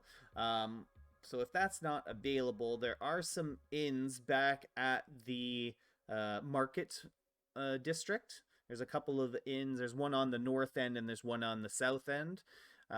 You guys are probably up closer to the north end of things. Suppose we should just go to an inn then. Okay. Yeah. Go. All right, Yeah. perfect. I'll So, probably- go ahead. I'll probably go to the hotel and just sleep in my bed tonight. Just see how my dad's doing, how my mom's doing. And if you're gonna do that, that's perfect. So you guys will kind of split your ways at this point, and the large group will head down towards the marketplace, the market district, and Zar, you'll head over to the Crimson Echo Hotel. So let's take a little break at this point right now. Nice, excellent. Sounds good. Right. Everyone looks so good. Good job, Midas. Snazzy. Oh my god, snazzy. What'd you put on my freaking armor? Fuck around and find out. I'm just gonna explode one day. That's your timer. True Every Midas time you- fashion. Right. time you wake up, it's a different number. That's awesome. Oh no, fantastic job. Well done. Fantastic, and thank you. Yes. Without a Yes. doubt. Nice skins, everybody. Nice skins, nice skins. 10 out of 10. 10 out of 10. Nah, because the trip is so different from when we first started. Y'all are growing up. Nah. You're growing up. My little baby chicks have turned into ducks. Chicken ducks. Jesus. The jokes write themselves, Corey, okay? Certainly. All right, we're all back, and we ended off with the party splitting up a little bit. Zar, you're heading towards the Crimson Echo Hotel, which is pretty close to the Golden Loom, as the Crimson Echo Hotel is a main staple within the Noble District of Vrento. And you make your way into the building, and you see there's a lot of hustle and bustle, even at this late hour, and mostly it's the staff kind of running about.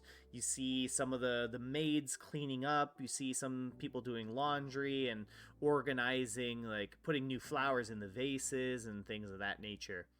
And you see your father kind of directing everything along the way, and he sees you, and he doesn't recognize you right away, and he kind of does a little bit of a double take, and then walks towards you, and he says, "Za, is that you, my dear boy?"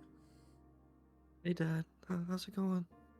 What happened to your face? Well, my friends say I hit puberty or something. Not really sure. Puberty? You hit that ages ago. Did I?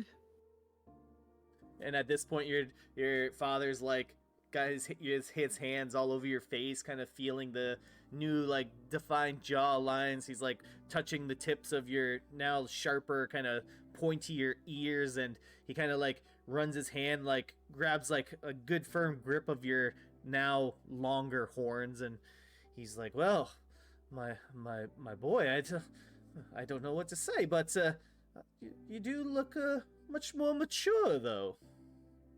Thanks, Dad. You're not scared, right? You still love me?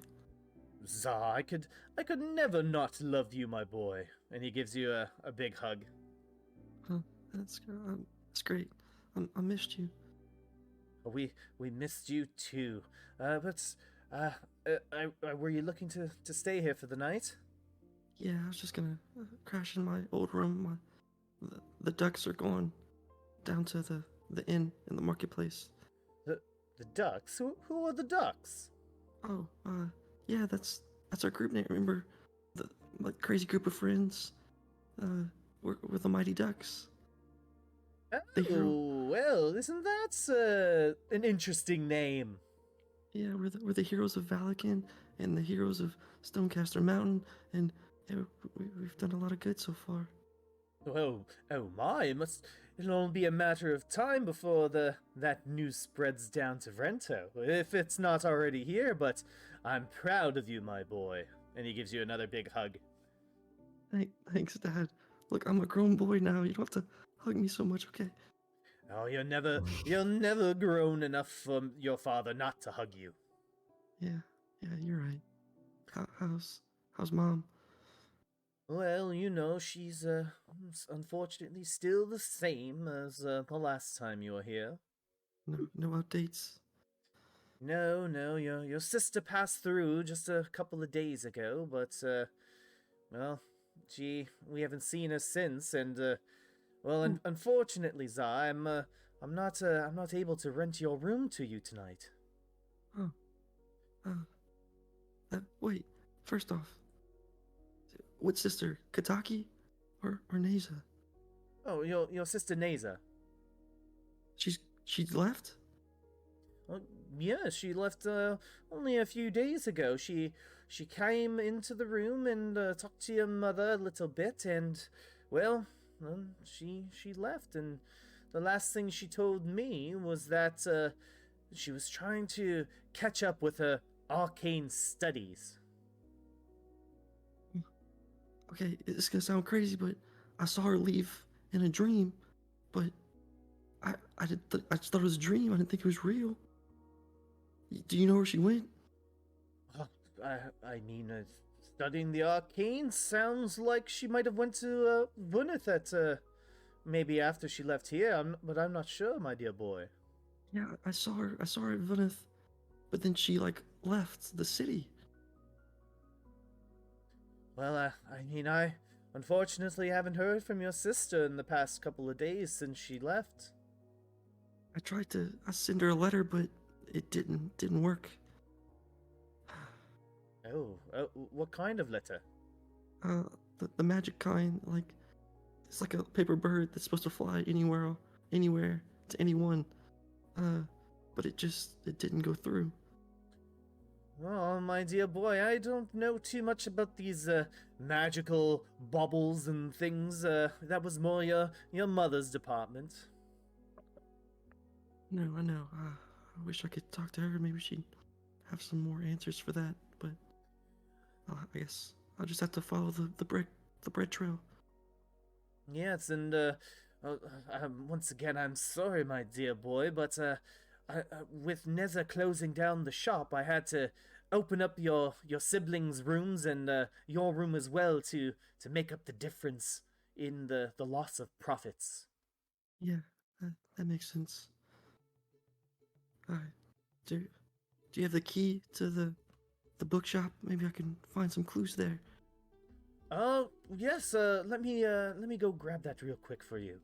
And he kind of jogs behind the front desk of the Crimson Echo Hotel. You see someone like the receptionist give you a little bit of a wave, Czar. And after a couple of seconds, he pulls out a key and walks over to you and says, well, here you go, my dear boy, and just be sure to give that back to me before you leave the city, okay? Yeah, of course. I'll go look in the morning, but I'm just gonna go up and say hi to Mom real quick. I'll probably go join my friends. Okay, sounds good, my dear boy. Give her lots of love. Okay, love you, Dad. I'll give him a hug. Oh, I love you too, my dear boy.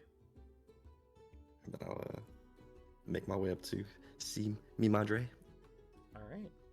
So you enter into your mom and dad's suite at the Crimson Echo Hotel, and your mother is laying in bed just like she was the last time you were there. I'll kind of go up to her, pick up her hand, and just kind of tell her some stories of the Mighty Ducks and the cool friends that have become like family to me.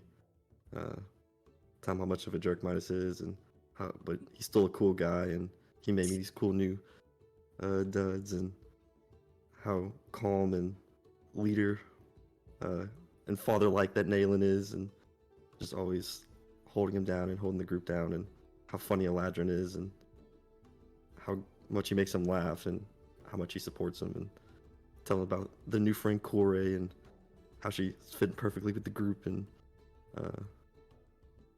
is very excited to travel with her and do new things together, and tells about Holgrim and how he left and all that.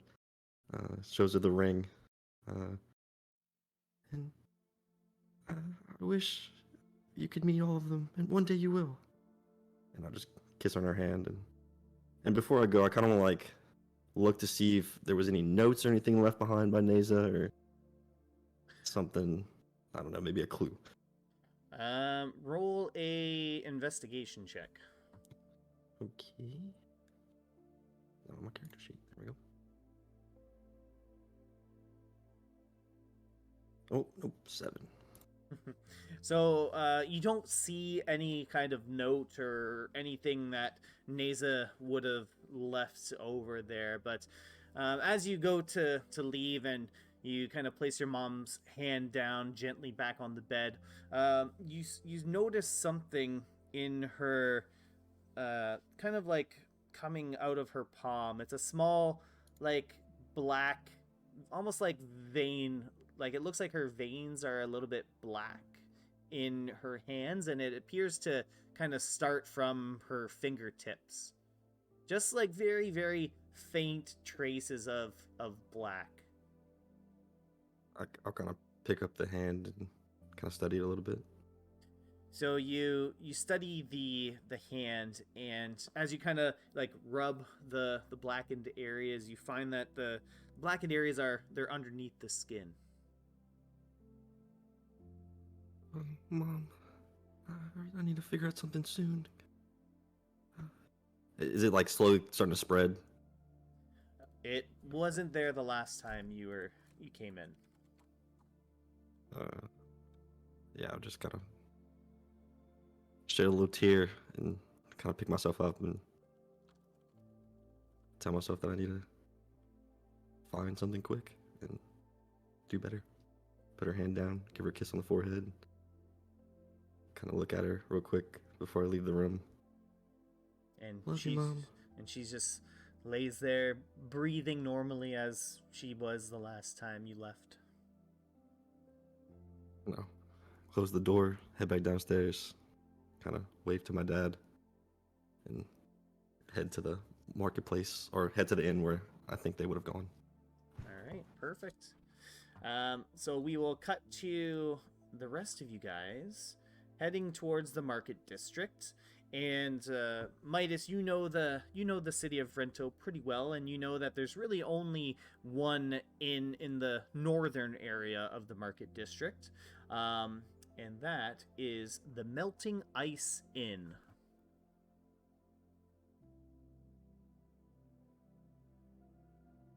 Ooh. So as you guys are walking there, the hustle and bustle that first greeted you when you walked into Vrento is dying down quite a bit. You see the vendors are packing up their things, putting them away. Some of the taverns are closing up shop, and there's some drunken people passed out on the curb of the road. And as you're walking through, you can peer down the alleyways and see people retching in the bottom corner, just puking up a storm. And eventually you come to the Melting Ice Inn, and there's a big sign on the front with what appears to be like a painted ice cube on the end of the sign there. And are you guys going inside? Oh, absolutely. Oh, yes. Perfect. All right, so you guys enter into the Melting Ice Inn, and it's definitely the crowds have died down, and there's a few tables that have like people passed out on them. A lot of snoring being heard. There's some very subtle conversations happening in various corners. Nobody pays much attention to you guys coming in, and behind the bar, there's a half-elf man standing there, and he's cleaning up the last of the glasses that have been returned to the bar. And he looks up to you guys and he says, "Looking for a drink or a place to stay?" Yes, in fact, both, please. I like your style. Well, come on over and have an ale. Yes, fantastic. I will have an ale. Do you have... We have, like, what, 4? 4 of them? Water, please. I mean, ale is made with water, Alan. It's okay. He does not drink. He's drinking water. He is not. I take it. Oh Correct. my I'll God. be drinking Drinks water. Alcohol. No water for me as well. I would also like a water. I will have all of your ales, okay? I will have all 4. Oh, well, all right. The night is yours, my friend. And he pours 4 frothy ales and hands them over to you, and he pours water for the other 3, and he looks over to you, Eladrin, and he'll say, "Well, that'll be 4 silver pieces." Ah! Yes. Money. Okay. How about buy 2, get 2 free? How about buy 4 or get your ass kicked out on the street? Okay. 4 it is. Here you go. Good choice. Just sipping water, watching this all go down. And Eladrin, you grab the mugs like those ladies at Oktoberfest. You got like 4 mugs you're carrying in your hands. Oh yeah, with wearing my lederhosen, Wearing your new outfit. which coincidentally kind of looks like lederhosen. How crowded is the place? It's not too crowded. There's plenty of open spaces for you guys to sit down, even areas that you could have like private conversations if you wanted to. There's not much music being played. Everyone's kind of like either passed out drunk, kind of just sitting by the little fire pit that they have going on there, or they're having their own little private conversations. Well, guys, it's a bit quiet in here, so I might as well play some music for everyone. Oh, that's. Ladrian, With your flute? you Or get with some your- bagpipes. Oh Ooh, no, not the he's- pipes. He's Not taking up the pipes. back. Oh no. I should have kept the cover. For him. Roll performance for me, Eladrian. I shall. And I will. I love tiny bagpipes so much. God. With a solid 23, the bagpipes are actually playing a very like melodic sound, like it's like a beautiful like Highland song, and it's very peaceful even though it's coming out of a very loud instrument. and you know, a lot of the people that are sleeping, kind of passed out on the tabletops, they shift a little bit, but Eladrin, you can kind of see a little, as they're sleeping, a little smile creep up on their faces as they're asleep. And some of the patrons that are talking in the corner, they look over to you and really just are enjoying the sounds that you're playing for everyone right now. It's the music really suits the atmosphere of the melting ice in, and the bartender at the back says, "Well, I was not expecting to be serenaded by such great music tonight." Well, you are welcome. I'll go ahead. Trust me, neither are we. I'm still playing, just not really. All right. Well, what are you guys doing right now? It's around midnight. Neon's probably just looking for a room to board into. Yeah, same with Corey. She's so tired, her ears are drooping. Been Yeah. walking around all day. Been getting sized for armor and clothing, and So exhausting. Oh so my exhausting. God. So the bartender looks over to you guys and he says, "So you're looking for a place to stay as well?" Yes, absolutely. All right. Well, it might be hard to get a room for all of you. We got separate rooms. Is this everyone that's here? That's all we have to account for? Yes. All right. And is anyone wanting their own separate room or anything like Uh, that? They can have the rooms. I have a place to stay. Oh, okay. And at that point, Zar, you start walking in as the group is talking with the tavern owner. Oh, hey guys. Oh, Mark. Oh, Where did you run off to? I went to the Crimson Echo, my parents' hotel, but my dad rented out my room. Oh dear. Oh well, then we will have one extra person staying with us. She Yeah. says to the guy. Okay, so the four of you then. Yes. yes. All right, and he looks over to you, Corey, and says, "Madam, are you wanting your own separate room, or?" That would be preferred. Okay. Let me just see what we can do.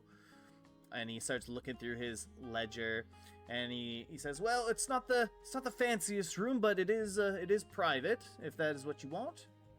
Oh, I don't need fancy. That's okay. I'll take it. Okay, very well. And for you lot there, well, we actually got a room with a few beds in it, so it should fit you three quite nicely. And well, for your room, madam, and you know what? Since you guys played us such a nice song, I'm going to give you a little bit of a discount. So for your private room, milady, it'll be 5 silver pieces, and then for you lot there, it's going to be 8 silver pieces between the lot of you. I'll just give him a gold piece. You Yeah, can same. I keep just the give him a gold. keep the change. Oh, well, what do you guys do for a living? Not pay their tailor, apparently. Eladrin, He'll say this between like sipping his drink. Neil will give Neil will like rustle around in his pocket. You are absolutely right, Midas. And like he'll just like hold out like what appears to be a lot of coins, but it's just 9 silver that he drops in Midas's hands. Gee, thanks. You're welcome. Pats him on the back. Well, I'm turning in for the night. Right. Good night, Miss Corey. Good night, Corey. Good night, gentlemen and Midas. oh, have you there, buddy? Ooh. Midas will roll his eyes before saying goodnight. Yeah, Corey just heads up to her room. Yeah, guess we head out to the room. Zara, Ladrin, what are you guys doing? I'll kind of just like sit at the bar and be like, bartender, can I get a milk, please? Any particular type of milk, young man? The one that, tastes like water, so real thin. Oh, okay. And he goes to the back, and you hear him like clanking around looking for something in the back there.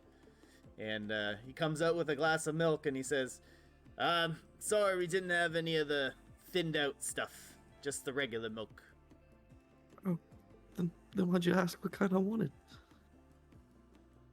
He's gonna take away the milk. No. I'm sorry, like, it's been a long night. I just need something to drink before bed. He feels bad, and he gives you the milk. How much? I have an extra ale here. Eladrin just sitting in the corner, like, with 2 more ales to finish. Yeah. Alone. Well, I guess I'll take you up on that drink.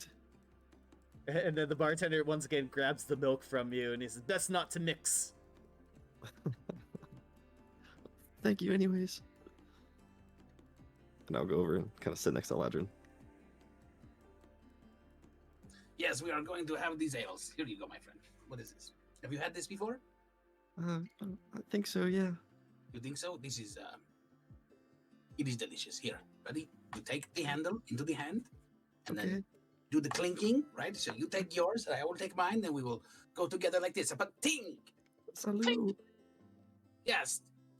There we go. Yes, Prost. And then we drink. Ready? Set. And Go. drink. Glug, glug, glug. Yes, it's hard to chug it. Oh my gosh. Thumbs up, boy. And it's like a 20-ounce like big pint. Can we make constitution checks to see who finishes it faster or throws up? All right, go for it. Roll that constitution saving throw. Saving throw. Uh-oh. Ooh. So with those constitution saves, Zar, you've been getting some practice with chugging down drinks, and you are finished yours before Eladrian does. I'll just go and slam it into the ground like, let's go, Eladrian. You are very fast at this. You have done this before. You have tricked me. Wait, I've thrown up enough, I'm tired of throwing up. Besides, his shoes are already dirty. That's true, and they're not here. If they were here, then, I probably would have thrown up. Good point. Maybe it's the shoes. Maybe it's not the drink. That's it. Maybe it is the shoes. This is a good thought. We will test this theory. Next time we see Midas, we will have a drink. That sounds good. Yes, okay. Do we have another round? Another round! Another round! The bartender nods over to you, and he pours another 2 ales, and you guys continue to drink and talk and chat for another maybe half an hour or so before Zara starts kind of nodding off. Eladrin, you could go for much longer, but you see where this night's going, and you kind of, both you and Zara head up to your rooms, and all of you get a nice long rest at the Melting Ice Inn.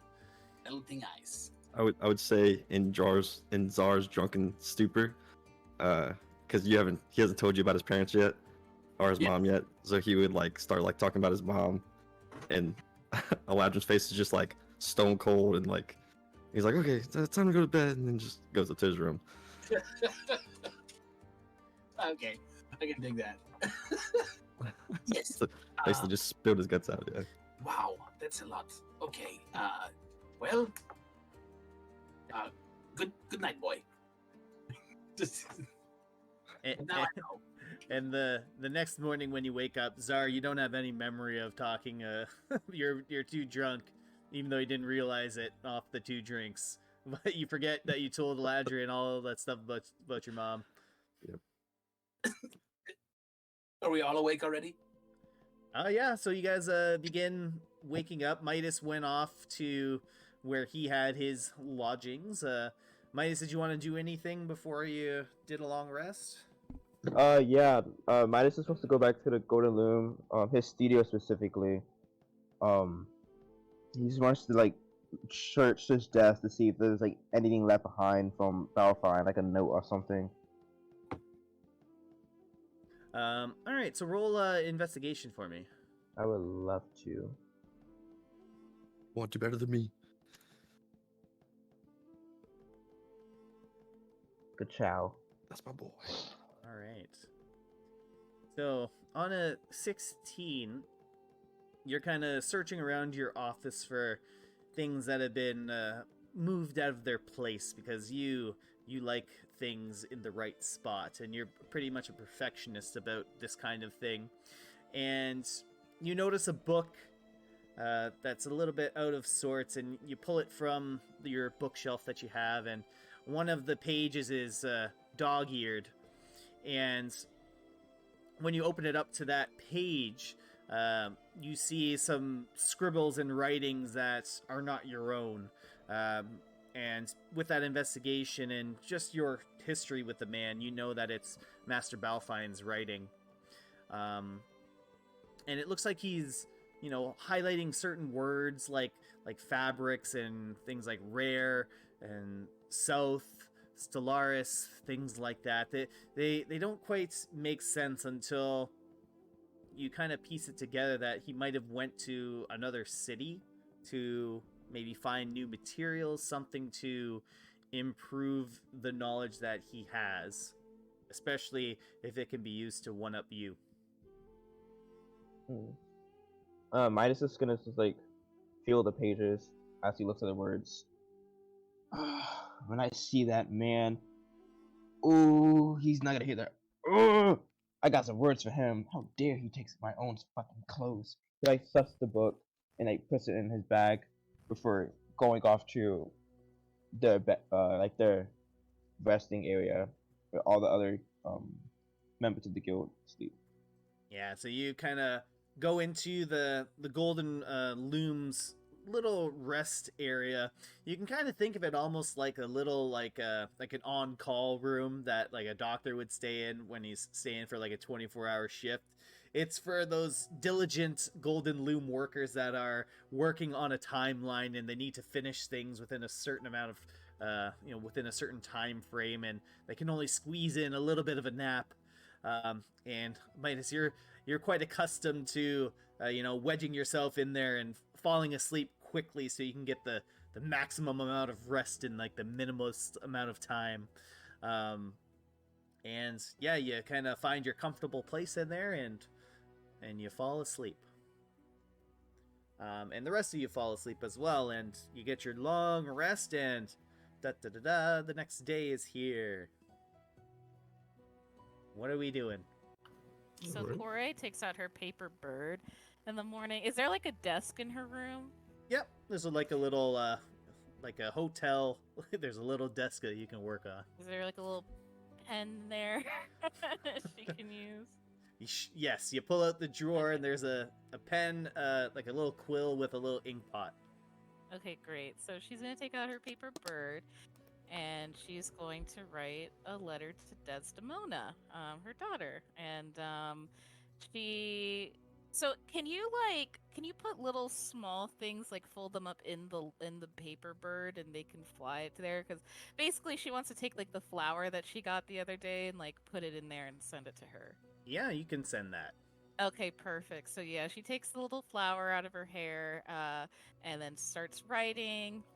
Starts off like my dearest Desdemona, and she talks about her trip, how the journey's been so far, about the guy selling honey and his niece, sorry, not his daughter, talks about how beautiful Vrento is, and the chef's guild, and the just everything they've done so far, and she ends the letter with please tell Auntie Quinn that I love her very much, and make sure she gives you a big hug for me. I love you more than anything in the world. And then she signs her name, and she gives the letter a kiss, and then lets it go. Lets it fold itself back up into a paper bird. Yes. So the paper bird kind of takes off from your hands and floats around, and it's circling your room, and it starts heading towards the window, and it starts kind of banging into the window because the window's closed, and it's trying to get out. Yeah, she opens the window very quickly. You open the window, and the paper bird kind of flutters underneath the window frame, and away it goes. All right. And yeah, so then she just gets dressed, does her hair, and then goes out to get some breakfast. Perfect. What about the other three that are in the inn? Star kind of wakes up with a headache. Like, oh, what happened last night? What happened last night? You, a lot happened, my friend. You told me everything. You told me everything. Lots of things. About your mother. Wait, what? Yeah, told me a whole lot. But she was really sick and that sort of thing, you know? How she was like the reason, you left was to go get some sort of magic to help her, that sort of thing. Yeah. Oh, I'm sorry to put that burden on you. There's no burden. We are now brothers. We already were brothers. This is more close like a brother. Like an even closer brother. Like now I know and I understand, and now I'm here to help you, to find what you need to do to help your mother. Thank you, Elijah. That means a lot. Here for you, my friend. Thankfully, Nayla knows too, and yeah, it kind of fucking sucks. Oh, you guys already know this. Okay, good. Okay. Well, we shall go. We shall go. Yes. We shall. Nayland, what are you up to? All right. Nalen's probably just getting up, doing his morning prayers, just going down to meet with the rest of the group. All So- right. And Midas, you would have gotten up a lot earlier, given that you only need your 4 hours of rest. So did you want to do anything at the Golden Loom before you went back to meet everybody? No. Midas was just like gather whatever sketches he left when he first departed from Vrento. He just put that in his bag before meeting everybody else back at the end. All right, perfect. So, as all of you guys head downstairs to the melting ice in kind of the main area there, Midas is already there. He's sitting there waiting for people. He maybe have already ordered some breakfast and have been chowing down on some food. But the rest of you kind of come and join him, and as you all sit down, the bartender, the same guy from last night, he looks over to you guys and says, "Well, can I get you a spot of breakfast?" What do you have? What is your menu? Well, we could get you some eggs and little bits of sausage and some greens as well. Well, we're Are not. there any Vrento specialties? Well, the only Vrento special we have is our ale. Unfortunately, not much of a breakfast item, unless I'll you take one of those. and someone who fancies the good stuff. I get it, and he'll pour you an ale. Perfect. Very good. Can I get that milk and some bread, please? All right, perfect. We got the fresh milk today, but still don't have the thinned out milk. Eggs and vegetables will do fine for me. Here. Alrighty, and he's kind of writing down all your orders on a little piece of parchment that he has, and he runs to the back and yells out some orders to someone that's behind the scenes there. Yeah, right. And after a few minutes, a couple of plates are produced and they're brought to your table, and breakfast is served. Delicious. I suppose we should get a move on to Onagas as soon as possible. Anything else we need to take care of in the city? I have nothing here. No? There is one thing I wanted to do, if that's okay with you guys. What's that, sir? So I forgot to tell you guys, there was a dream I had the other night, whenever I, transformed into this handsome-looking young man. It was my sister.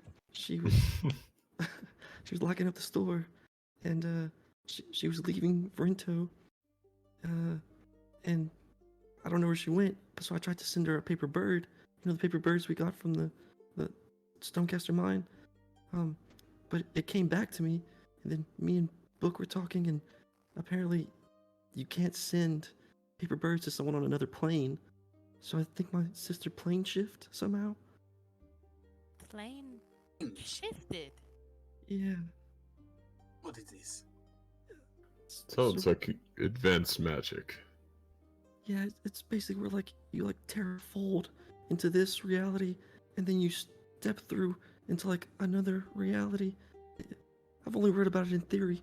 I never thought it was actually true, but it's the only possible way. And why would she do this? I don't know. I was gonna go to my mom's bookshop. Oh yeah, my mom owns a bookshop, by the way. And maybe see if she like left some clues or something, or I was gonna head to the college and see if I could find the book that she was reading. Yeah, I kind of want to do that before we left, if that's okay with you guys. Oh, of course. Anything to help you find your sister. Mm-hmm. Thank you. Her name is Nasa, by the way. And Nasa. this is her ring, and I'll kind of take the necklace out and show the little ring with her name carved into it. Older sister? Younger sister. Yeah, you're a big brother? That's Yeah. surprising. Yeah, I'm a big boy. I mean, big brother. Misspoke. I mean, you are a bigger boy, I guess, than before, but Yeah, Oh. instead of 12, he's 15 now. oh goodness. Okay, well, yes, we should head over there right away to look for those clues Yeah, and ask yeah, around. yeah. Thanks, guys. Wait, we? As in, we go as a group? Well, why not? Where else are you going, Midas? Uh, mm, Nowhere. Yeah, I'm going with y'all. I need your Was help, there Midas. somewhere? Yes, You're very- Oh, sorry. Go ahead, Corey. No, you go ahead. I need your help. I know you're really smart. That I am? Yeah. Maybe you are learning something, Zara. With how to flatter you? Like, honesty and being aware of the truth. How to stay on his good side. I mean, he's not smarter than me, but you know, it is what it is. You talk to a book. Exactly. Smartest person in the world talks to books. Sure, Zara, sure. So where did you have in mind we go, Zar? Yeah. My mom's bookshop first, and then we can head to the university, to the library. Yeah. All right. Lead the way. Yeah, will we meet her there? Ooh. Your mom? Oh. It is her shop? Zaro kind of like look to the floor a little bit. Well, no, she's really sick actually. Oh. She's been sick for a while now, so yeah. Oh, I'm so sorry. You don't need to talk about it more. But yes, we should go. Okay. And Zaro kind of get up and start heading out the door to the world of words. Dun, dun, dun, dun. We follow. You don't have to go too far. The world of words is in the market district, pretty close to the northern end where you guys are. So as you approach the world of words, there's a closed sign on the door. I kind of look at it, think of Neza again, take the key out of my pocket, go to the lock, unlock the door. All right, so you unlock the door and step inside, and the place doesn't look. It doesn't look like it's been. Like it hasn't been abandoned for long. I'll put it that way. Like there's not like a layer of dust or anything like that. Like it's dust might be starting to accumulate, but it doesn't look like someone's left this place too long ago. I'll kind of walk in, just admire all the books and look at the little nook where I played and read books and stuff like that. No, like yeah, welcome to the world of war. Just gesture. Ellen's gonna look around all these books. Youth shop. Thanks. Quite an impressive collection. Yeah, mom took pride in this. The cookbooks. What was that? Where are the cookbooks? Oh, And over here. And recipe he'll books? kind of lead you to like this bookshelf, and on the shelf would be like cooking for commoners and cooking with Peter Rabbit and stuff like that. Just Peter Rabbit. Oh, she's taking that. That's the children's cookbook. Oh. Well, she'll take it for Des. She, yeah, she'll take it to maybe send to Des. yeah, show yourselves around. Midas, there's some sewing books over here if you ever want to touch up on your fine tailoring. Do not need those. Uh, I am looking for a book though. what are you looking for? Is there any book on how to trace people? Trace people, like a drawing book? Like find people.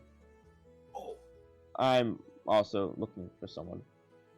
Yeah, there's and he'll go over to like the mystery section. There's Herlock Sholmes. He was like a great detective back in the day. You might want to read some of his books. Are you handing me a fantasy book, Czar? Well, you can maybe learn something from how he found people. And Zar, you know that there's no like all books on like magical research and things like that, like spells and things like that, are really reserved for the Vuneth Institute. So any book that kind of comes through that has like arcane magics and things like that, they're at the Institute. They wouldn't be here. But as your sister told you the last time you were here, there is access to like spell scrolls and stuff like that are here. But that's kind of like how they kind of control a lot of the magical information that comes in and out. Gotcha. I'll just let Midas know that. Just we're going to the library next, so you might be able to find that there. Great. Here, like, No. put the book back on the shelf.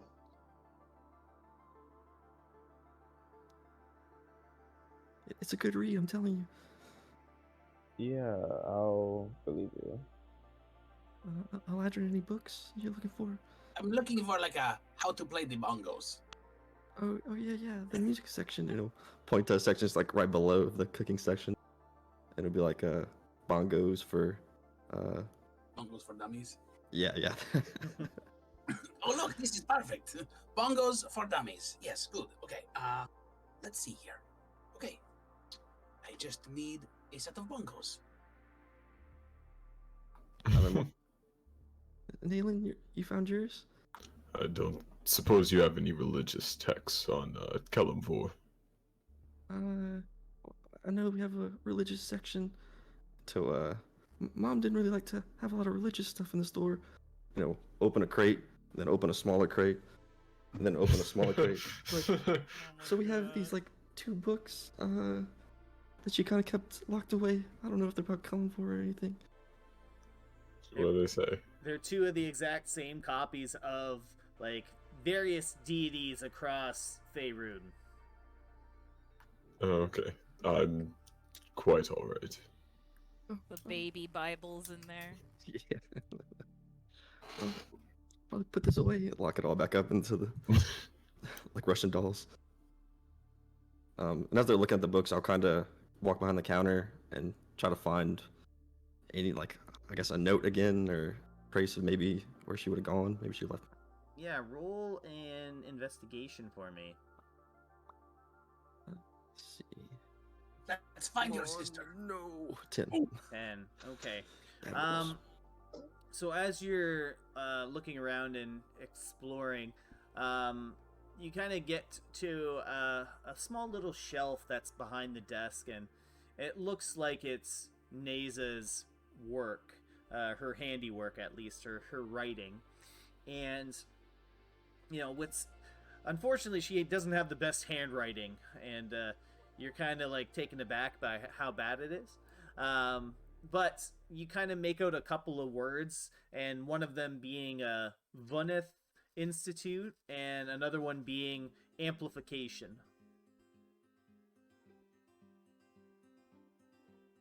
You said amplification? Yeah. I'll kind of gesture. Midas, can you look at this real quick? Is sore? And I'll kind of show him her. So, Midas, when you look at this handwriting, you can't make heads or tails of it. It's only because Zara knows Neza's handwriting that he's able to read anything of it, even the small amounts that he did read. What is this chicken scratch, sir? Yeah, it's my sister's handwriting. A person wrote this. Yeah, you can't understand it? No. You know, so I speak 4 languages, and this does not even look like any of them. Oh. And he'll point to the 2 words that he kind of knows, like Vuneth Institute and amplification. That's all I can get out of it. I'm sorry, Zara. I don't really know what you want me to get out of this. Oh, man, okay. I'll kind of take her book, put it in his pocket for later reading. And Feel in your sister's diary. Very nice. Oh, sorry, it says there's a diary. Yeah, that's fine. She's missing. Desperate times call for desperate measures. Fair enough. And I'll look for those spell scrolls too. So with your investigation and looking around, you do see the spell scrolls, but they are behind a arcane lock. Very smart, very smart. Just kind of put my hands on them. The beautiful pieces of magical paper. So yeah, yearning. it's like the glass is like just like protected by like a film of magical essence, and yeah, you can just touch the glass, but you can't get in there. Understood. Well, I think I got what I need here. There's nothing else. She didn't leave me anything. Onto the college.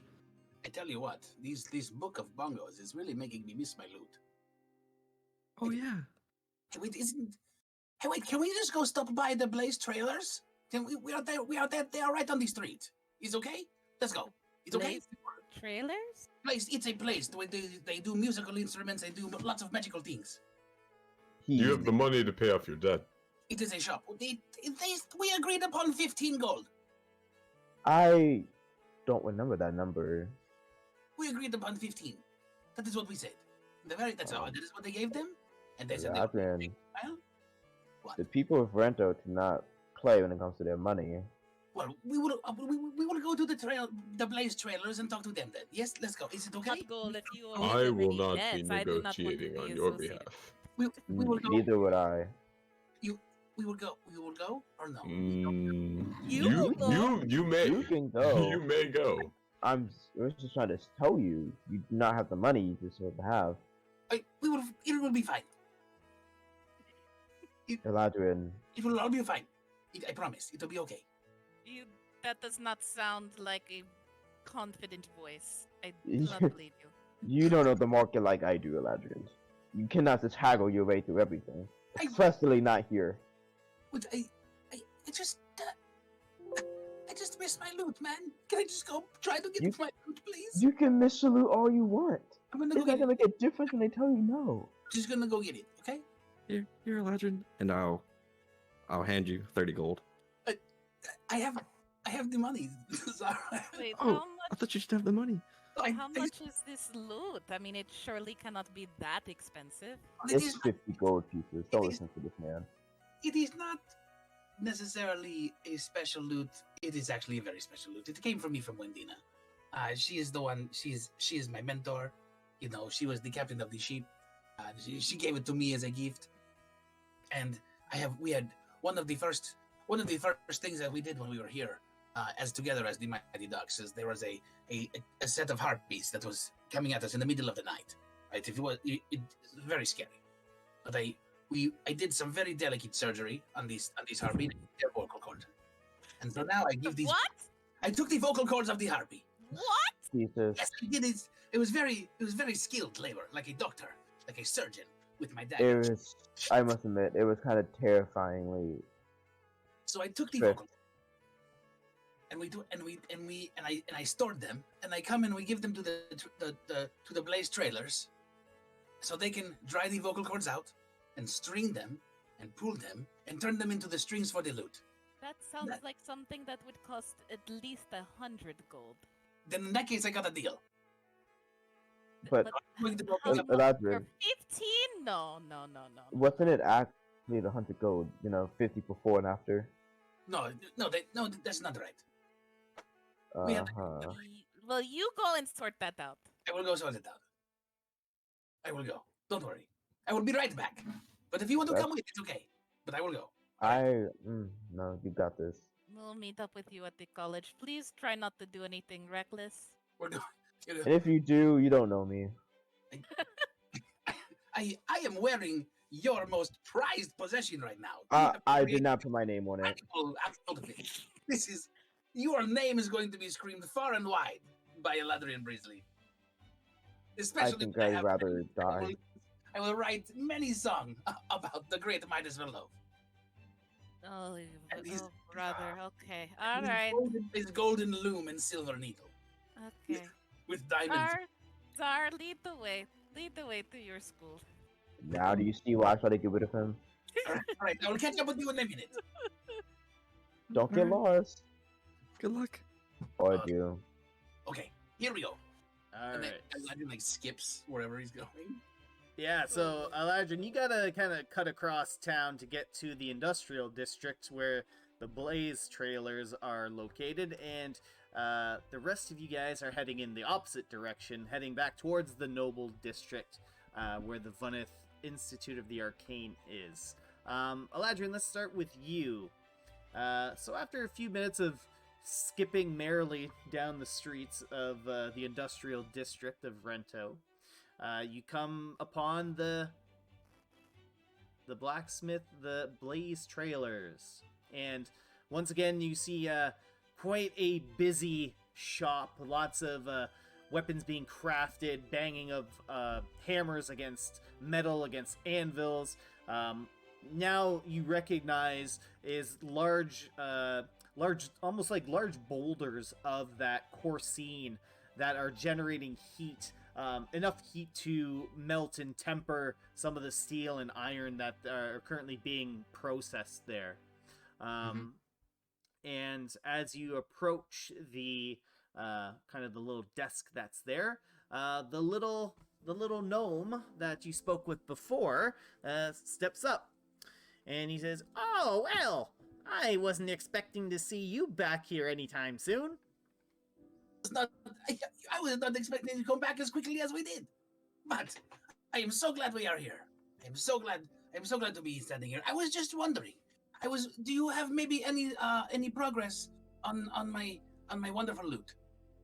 Well, I gotta tell you something. You put your order in at the best time possible. We were able to almost just finish it just a couple of days ago. Oh, really? Yeah. You are ready? Yeah, ever since we had all these, maybe you heard that there's a militia in town now? Yes, there is. Yes. Yeah, we've got a lot of orders. A lot of people are wanting to take the fight to some of these creatures that are outside the walls here. Yes, take the fight to the creatures. That is a good idea. But let me go get your loot real quick. Okay, wonderful. Oh my goodness, this is great news. Okay. So the little gnome hops off the little podium that he was standing on, the little step stool, and he kind of walks to the back, and he opens up a large trunk and kind of starts rummaging through it, and he kind of pulls out your loot, but looks a little bit different, but still the same general shape.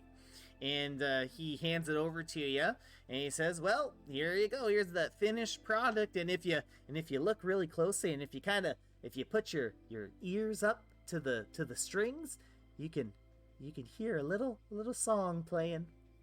Oh, let me listen. Hold on. Quiet, please. Quiet. No, I must listen.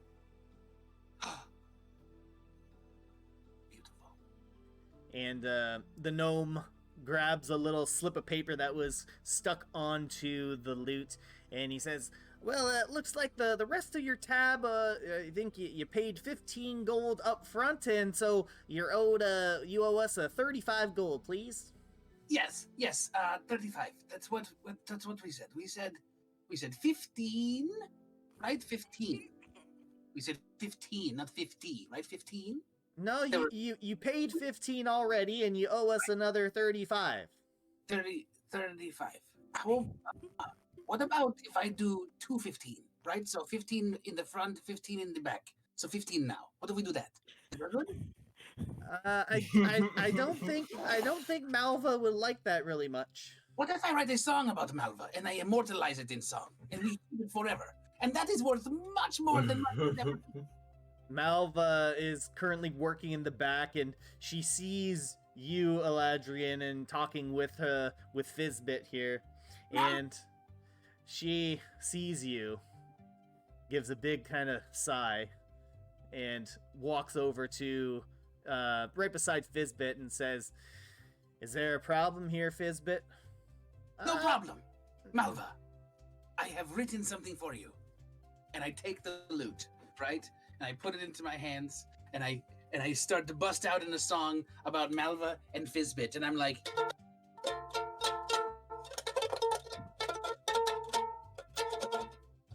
and I sing a bunch of words about Malva and Fizbit, the best in the world, best in Stellaris, Vrento, and all of the land. Over this sea and that sea, this Malva and Fizbit, they are the ones.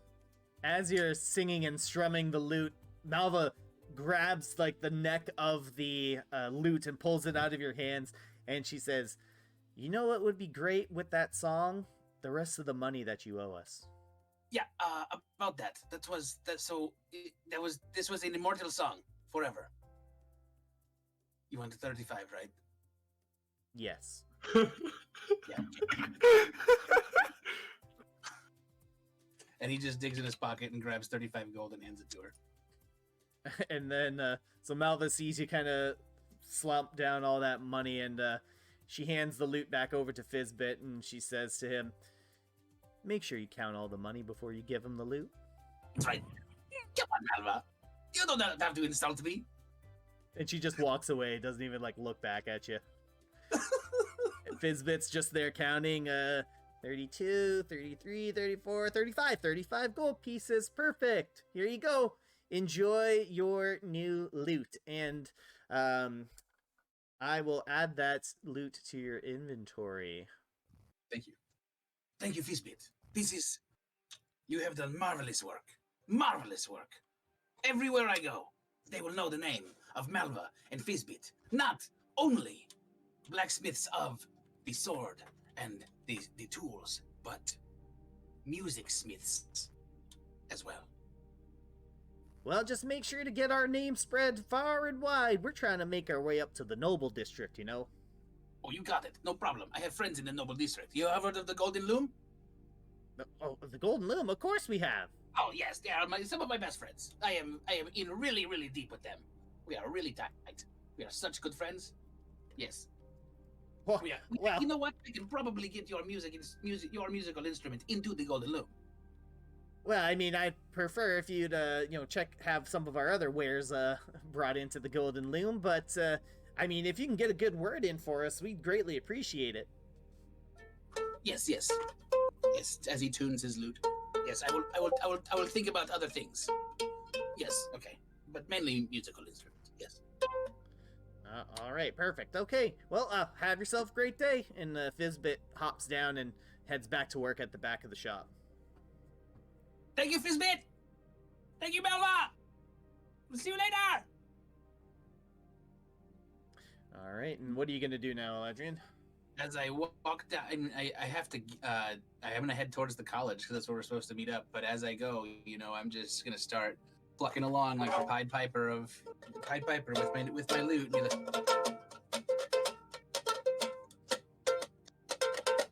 yep, all day. So it will be an item that you'll have to attune to before you Cool. learn all of its or be able to use its secrets Fantastic. And tune. and tune. Yeah. It's so Do you have it's a ukulele? it's a kiwi. So Oh my god. I call it a ukulele. Oh. You see? Wee. So the rest of you guys are approaching the Vunneth Institute of the Arcane. It's as you approach, you see a very large, pristine marble staircase that leads to the large, ornate brick building supported by multiple large white marble columns. Many individuals are seen walking up and down the stairs, all donning the same type of attire. It's like a navy blue uniform and has matching boots with a official pin that is on the front of their chest. And this pin denotes those that are attending the Vunneth Institute of the Arcane. And Zar, you're quite familiar with that pin. It's currently just in your backpack right now. Oh, God, it feels so good to be back. The large doors to the building are open, and people are passing in and out of the doorway. So what are you guys gonna do? I'll walk right in. That's what I'm gonna do. Yeah, I'm just gonna follow behind Zar. Just going inside. Same. Lead the way, Zor. All With right. the motley crew. So Zar, you pass through the doorways, and as the rest of you try and approach, you're actually bounced off an invisible kind of force field, and you kind of stumble and fall to the ground a little bit, kind of like catch yourselves. Well, do I remember what this was? Yeah, Zar, you remember that, and it's been a while since you've been here, and you never really brought guests with you before. So, you actually remember that there's a rule that there's only students allowed in or one designated guest along with a student. Oh, it's been a while since I've been here. I can only bring one of you guys inside with me. Oh. Well. I do not mind staying back. Unless... Okay, everyone crowd around. And I'll kind of get everyone in a circle. Okay, Okay. an idea. What if we just, steal a pin from one of these other students, To do what? and then... You steal? What can you steal? What do you mean? We do a lot of crazy things. I don't know. Maybe add it to the list of things. You do not look like you could steal a fleck of dust off of somebody's back, Zar. Stealing a pit. I mean, why don't we talk to somebody? Is there a receptionist or something we could talk to? Is there a reception desk? It's inside. Okay. Oh. Yeah, it's past the barrier. Oh. Again, I really do not mind staying back. I don't want to feel that would be like taking candy from a baby. I do not want to do that. Okay. Neil? Yes, I'd be happy to join you if you so need. Yes. Midas, I know you needed something inside. Do you want us to look for it? Yeah, just something that can like trace people. Maybe if you have like their handwriting. I don't know. You handle this magic stuff. I trust you. Yeah, I got you. Well, in the meantime, I will just sit out here. I wanted to do I wanted to summon a familiar, so I guess that I'll have more than enough time to do that. Oh, we're to have familiar friends. He'll snap and bring out anything. Yes, I wanted to try and summon my own. I have not attempted before, uh, so it's a good thing I'll have some downtime to do it. I'm excited to meet him. We'll meet you guys back out here in a little bit, okay? All right. Take Uh, care. Corey, do you have the ingredients to make a familiar? It is a ritual. Oh wait. Shit. Damn it. There's a. Yeah, a I 10, didn't realize there's a 10 gold. GP. She looks over at Midas and she says, "Do you have 1 gold on you, on your person? Perhaps. Can I use that? I need to go get the components for my spell."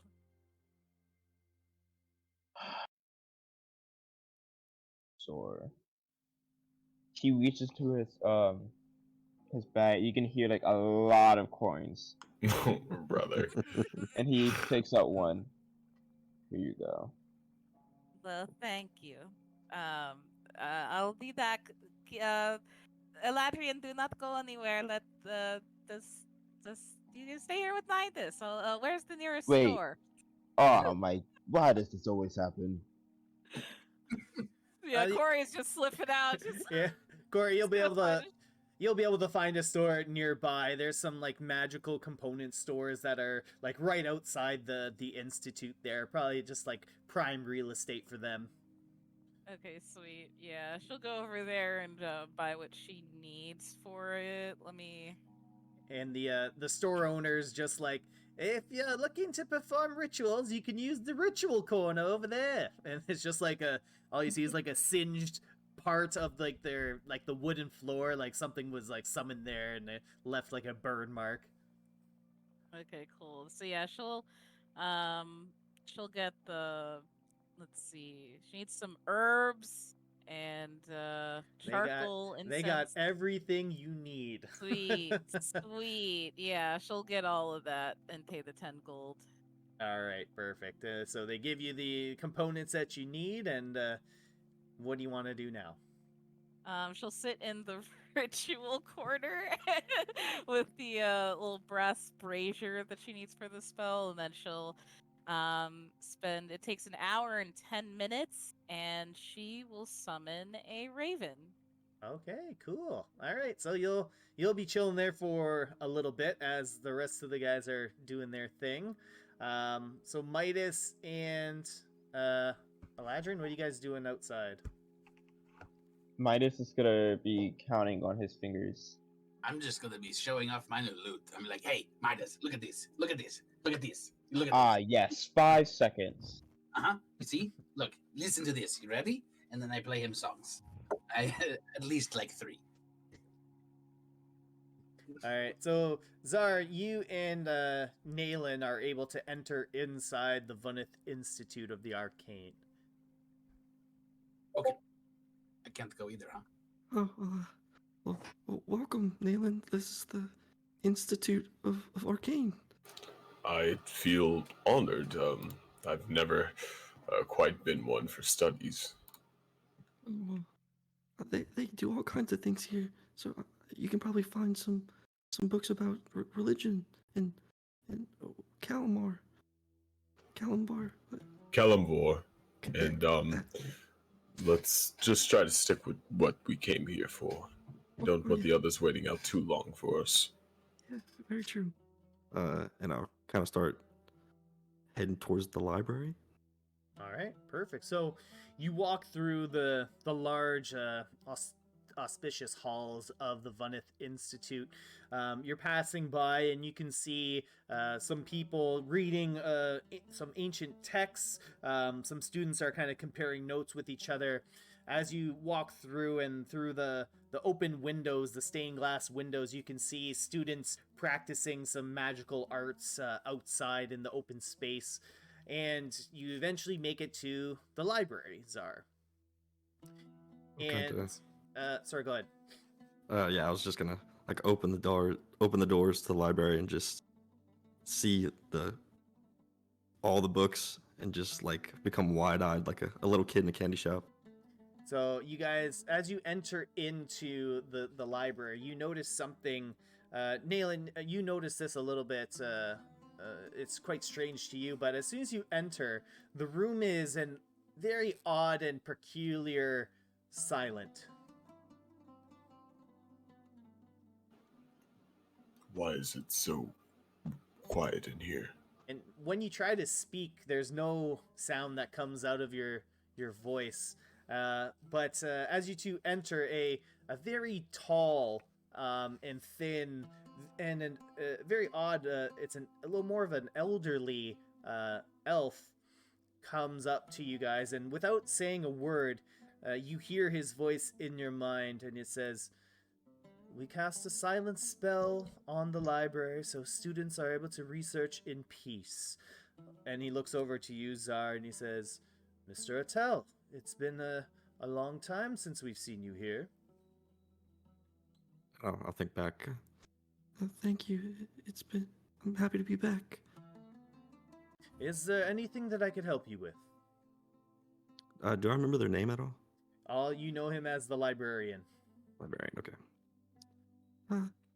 Yeah, I think my sister, Neza, she was in here, I think yesterday or 2 days ago. Do you know what she was looking at? Well, of course I know what book she was looking at. I know what book all the students look at. Follow me this way, please. And once again, all this is inside your heads, and as you begin to follow him, as you begin walking through the library, it's a little off-putting that your steps make no sound whatsoever, but he leads you towards a bookshelf, and he proceeds to pull out one of the books that's high up on the bookshelf and presents it to you. And on the cover, you see the title, and it says Ludwig. And Ludwig? yes. And in your mind, he says, "Oh, this was the book that your sister picked out. She was looking for literature about magical amplification." Magical amplification? Do you know what for? Well, I'm not here to ask and pry into others' information. I'm here to simply provide information to those looking for it. Okay, would you mind if me and my friend sat down and read this for a bit? No, by all means. And then he looks over to you, Nayland, and looks you up and down and says, I feel that you'd be interested in some other type of literature. I just came here for this book, and thank you, though. He nods to you, and in your mind you say, "Very well, please return the book when you are finished with it, Czar." And Of he course. kind of just rounds the corner and leaves you to reading. I'll kind of gesture over to a table, and sit down, kind of open it up, showing it to Nayland as well, and I'll start kind of looking through it. Yeah. Nayland's just leaned What's over, in it? over Yeah, your just shoulder, reading the book with you. So as you read the book, it's a story about a wizard that used to live on Stellaris named Ludwig. And he lived in a tower that floated off the waters right in the middle of the Draymore Loch. He had discovered a means of amplifying magical spells to have a more potent effect, and the amplified magic kept his castle levitating by using the simplest of spells at no extra cost to the caster. But one day an explosion was heard by the nearby town of Glasmont, and when the Draymore Lock was investigated, there was no sign of Ludwig's tower. The true details were never discovered as to where the tower went or what happened to Ludwig. Some believe that Ludwig's amplified magic was stronger than he believed, and he ended up destroying the tower and destroying the tower in himself, leaving no trace. And others believe that the magic was amplified to such a degree that it caused a plane shift. And other, less optimistic scholars believe that his magic failed and the tower sank into the bog of the Draymore Lock. And that's all the book really reveals in terms of its information. Go ahead, Neil. Oh no, it was just that. Kind of looking over it, just like thumbing through it. I know you're not supposed to, but maybe Neza did. Is there like any note or maybe like a page that might have been folded that she was like really like studying? Oh, Czar, you know better than most that you do not mess with the library books at the Vunith Institute. Okay. So I'll kind of just take that in and like as Nalen's like looking down, I'd be pointing at words and like amplification and plane shift and explosion.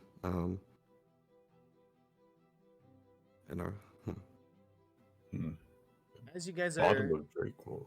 As you guys are continue to reading the book, the librarian comes back and looks over to you, Zara, and says, "Well, did you find the book illuminating?" Of course, I'm just thrilled to get anything to read, really. Thank you. Oh, well, you're very welcome. Zara, are you finished with the book, or do you need a little bit more time? I think I am finished, but I do have a question for you, librarian. No, yes, of course. Do you know anything about amplification of magic or plane shifting? Well, from what I know, that plane shifting is quite advanced magic, but magic amplification is, it can be a little bit of a tricky business. Sometimes the person is looking to amplify their own internal magic, but sometimes others are looking to amplify the effects of a spell.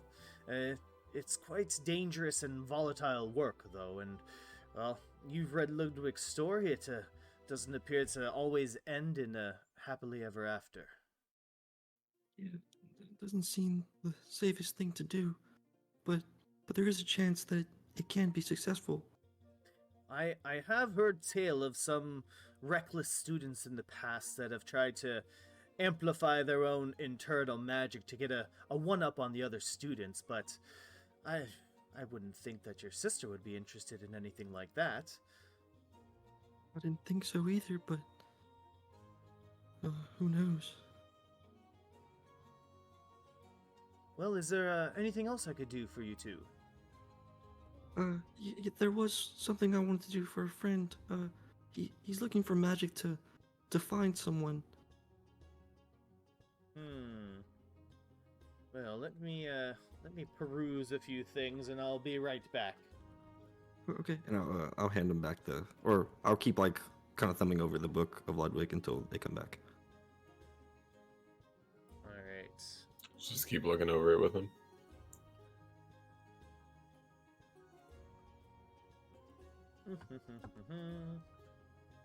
Okay, and after a few moments, the librarian comes back, and he gives you 2 books, and he says, "Well, Zara, I have 2 books. Actually, they talk about 2 particular spells, but I do fear they might be a little bit outside of your realm of expertise. Have you ever heard of scrying before?" I think Professor Astrom might have talked about it a couple times. Yes, Professor Astrom, yes. Well, scrying is a particularly powerful divination magic. You don't happen to specialize in divination magic, do you? I do not, but my friend does. And I'll point towards Nayland. I do not. I do not. Oh, is divination different than Divination is of like reading future, not like Oh. of divine things. That's what I was thinking it was. Yeah, Right. yeah. I'm a wizard. I know that. Yeah. And well, the other one, well, it requires you to be a little bit familiar yourself with the target, but there's a spell called Locate Creature that is available for reading if you're interested in that.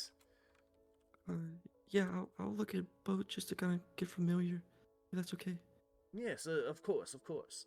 And he hands you the two books, and reading through it, they talk about the spells, Locate Creature and the Scrying spell as a means of tracking certain creatures. I'll just kind of take notes for Midas for later. All right, perfect. All right, and what else are you looking to do while you're here? Okay, so is there any other books on amplification of magic, or is Ludwig the only story? Well, Ludwig is the one that we leave out for the students. It's a little bit of a tale of, flying too close to the sun can be quite dangerous, if you understand my meaning. Right. So everything else is under lock and key. Yes, unfortunately that is correct, Czar. Could a professor maybe take it out, if possible? Oh, well, a professor would definitely be able to take out a book of that stature. Okay, I'll keep that in mind. And I'll kind of take the stack of books and hand them all to him. Thank you very much for letting me browse. He nods to you, and he nods to you as well, Nayland, and he takes his books and he brings them over to his little desk area that he has. Give him a nod as well. Hope to see you again soon. And kind of just lead out. All right. So what else are you needing to do, Czar? I think that's all for now. I'll just, as we get out of the library, I'll look at Nayland and be like, so what do you think? I'm not sure. It seems as though your sister discovered ways of possible magic amplification if she was able to do as you said, go into a different plane altogether. That's crazy though, right? Like, she's like my little sister. She hasn't even gone through the institute yet. There are more gifted people out there than you think so. Yeah, I've definitely seen that with you guys. I'm hoping she didn't hurt herself though, because amplification can lead to bad things that you saw. Yes, that book didn't seem to have many good endings. No. Well, the next time we come to Vrento, we really need to go talk to one of my professors. Maybe they can help us out in that aspect. All right, and you step. Are you done with the institute? Yeah, I was just gonna say. I think we need to go back and start heading to Onagas, right? Yes. I suppose that's the next move. All right, then we just kind of start making our way out. All right, so you head outside and rejoin with the other two there, Eladrin and Midas, and of course they're getting along swimmingly. How long were they inside? Maybe like coming close to like an hour. Could I consider that a short rest to be able to attune to my new loot? Yeah, sure. Perfect. Thank you. And Corey comes out of the magical component shop, and there is a raven sitting on her shoulder. Yep, got red eyes, and its plumage is very pretty. It's like, especially when it catches the light, you can see it's like it almost like shimmers, like the color of like a really pretty oil slick, like all those like cool rainbow kind of colors. And she says, "Oh, hello. Did you find anything useful?" Yeah, we found the book that my sister was reading. Something about amplifying magic, and she could either have blown up into a million pieces, plane shifted, or who knows what else. So I see. That is a lot of different options. yeah, that's the problem. Oh, and I did find out some more information on finding someone, Midas. And I'll kind of You show did. him. I'll show him my notebook and all the notes that I took. Oh God, this is good. Thank you, Zara. Of course. And he'll like pat Zara's shoulder. Oh, thanks. With everyone's permission, shall we be off to Onagas? Absolutely. Let us go. Sounds good to me. Heck yes. But does she know? Miss Corey, you seem to have a new companion. Yes, I summoned him. His name is Gold stealer. I mean, sorry. Maybe Sorry. I will name you Hogan, after a tale that I read once. Of a wise raven who traveled the world to deliver information to its god. And she like pets the bird. And Pets the is it Hugin? It's Hugin?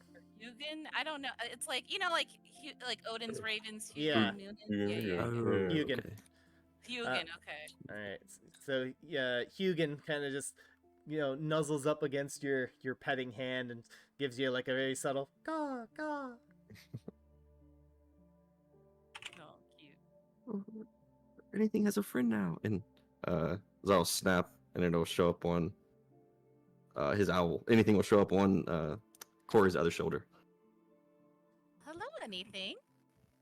So the two birds see each other and then they kind of take like aggressive poses, staring down each other, like they're both like furl out their wings and make themselves look really big, and they kind of start doing like the intimidation dance, like back and forth while they're staring at each other on Corey's shoulders. Come get your bird. I do not want a bird fight on me. He's harmless. He won't do anything. He's literally puffing up right now. You should just show him who's the alpha male. Come and get your bird. Both of the birds are like starting to hiss at each other. I'll snap, and then I'll snap again, and anything will show up on my horns. It is okay, Hugin. Now the both birds are much more calmer now. Okay, anything, you have to be nice to your new friend, okay? He gives you like that, like that, turns his head like 180 degrees, like so it's like on the side. It's like, bitch, what? Don't say that. Yeah. Well, I'm sure they'll warm up to each other. Anyway, well, if your sister Neza knows how to plane shift, then we can only hope that she'll know how to make it back safely. I hope so. We'll have to go find her. It'll be hard to without any clues as to where she could have gone. So. That is very true. Yes.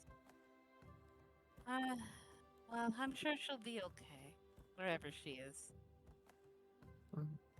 I hope so. I'm very worried. All right. Yeah, I'm ready to head out. Yeah. I'm also very tired. Yeah. All right. So as the group makes their preparations to head out on the road, you guys make your way to the southern gates of Vrento, and as you begin to exit the city, that's where we'll end the session, and everyone will level up Level 4. Let's go. Oh. Yes, with the drip, Finally. with the drip, with the drip. Level up with the drip. Holy Level up. Yes. Okay, Heck yes. amazing. So let me know if you're taking ASI points or you're taking a feat, because you're allowed Oh, to take a shit. feat. Oh, sick. am That's what I taking want. Nah, for big wisdom. I'm definitely taking a feat, the chef feat. Heck yeah, I can have some good meals now. Yeah. I have no idea. Take your time, no rush, because we're not playing next week. And we're gonna 2 weeks. 2 weeks we'll play. Word. Cool. Done for that. And Perfect. I hope you guys have fun. Amazing. Oh my god, I had very much fun. Yeah, Yes. that was awesome. Yep. You guys are awesome, by the way. You guys are Oh my god, I know You're you are. awesome. You're awesome. You're awesome. You're awesome. Eladrin, how you like your loot? Oh my god, it's so cool! I'm so stoked. I'm so stoked. It is so neat looking. Do I genuinely not know what is bestowed upon my armor? It's my armor infused, so you basically get a +1 to AC. Oh, amazing. Thank you. What's your AC at now, Dante? It's 18. Ooh. No, you're the tank. Well, yeah. The tank healer. So I can sit yeah. back now. Got it.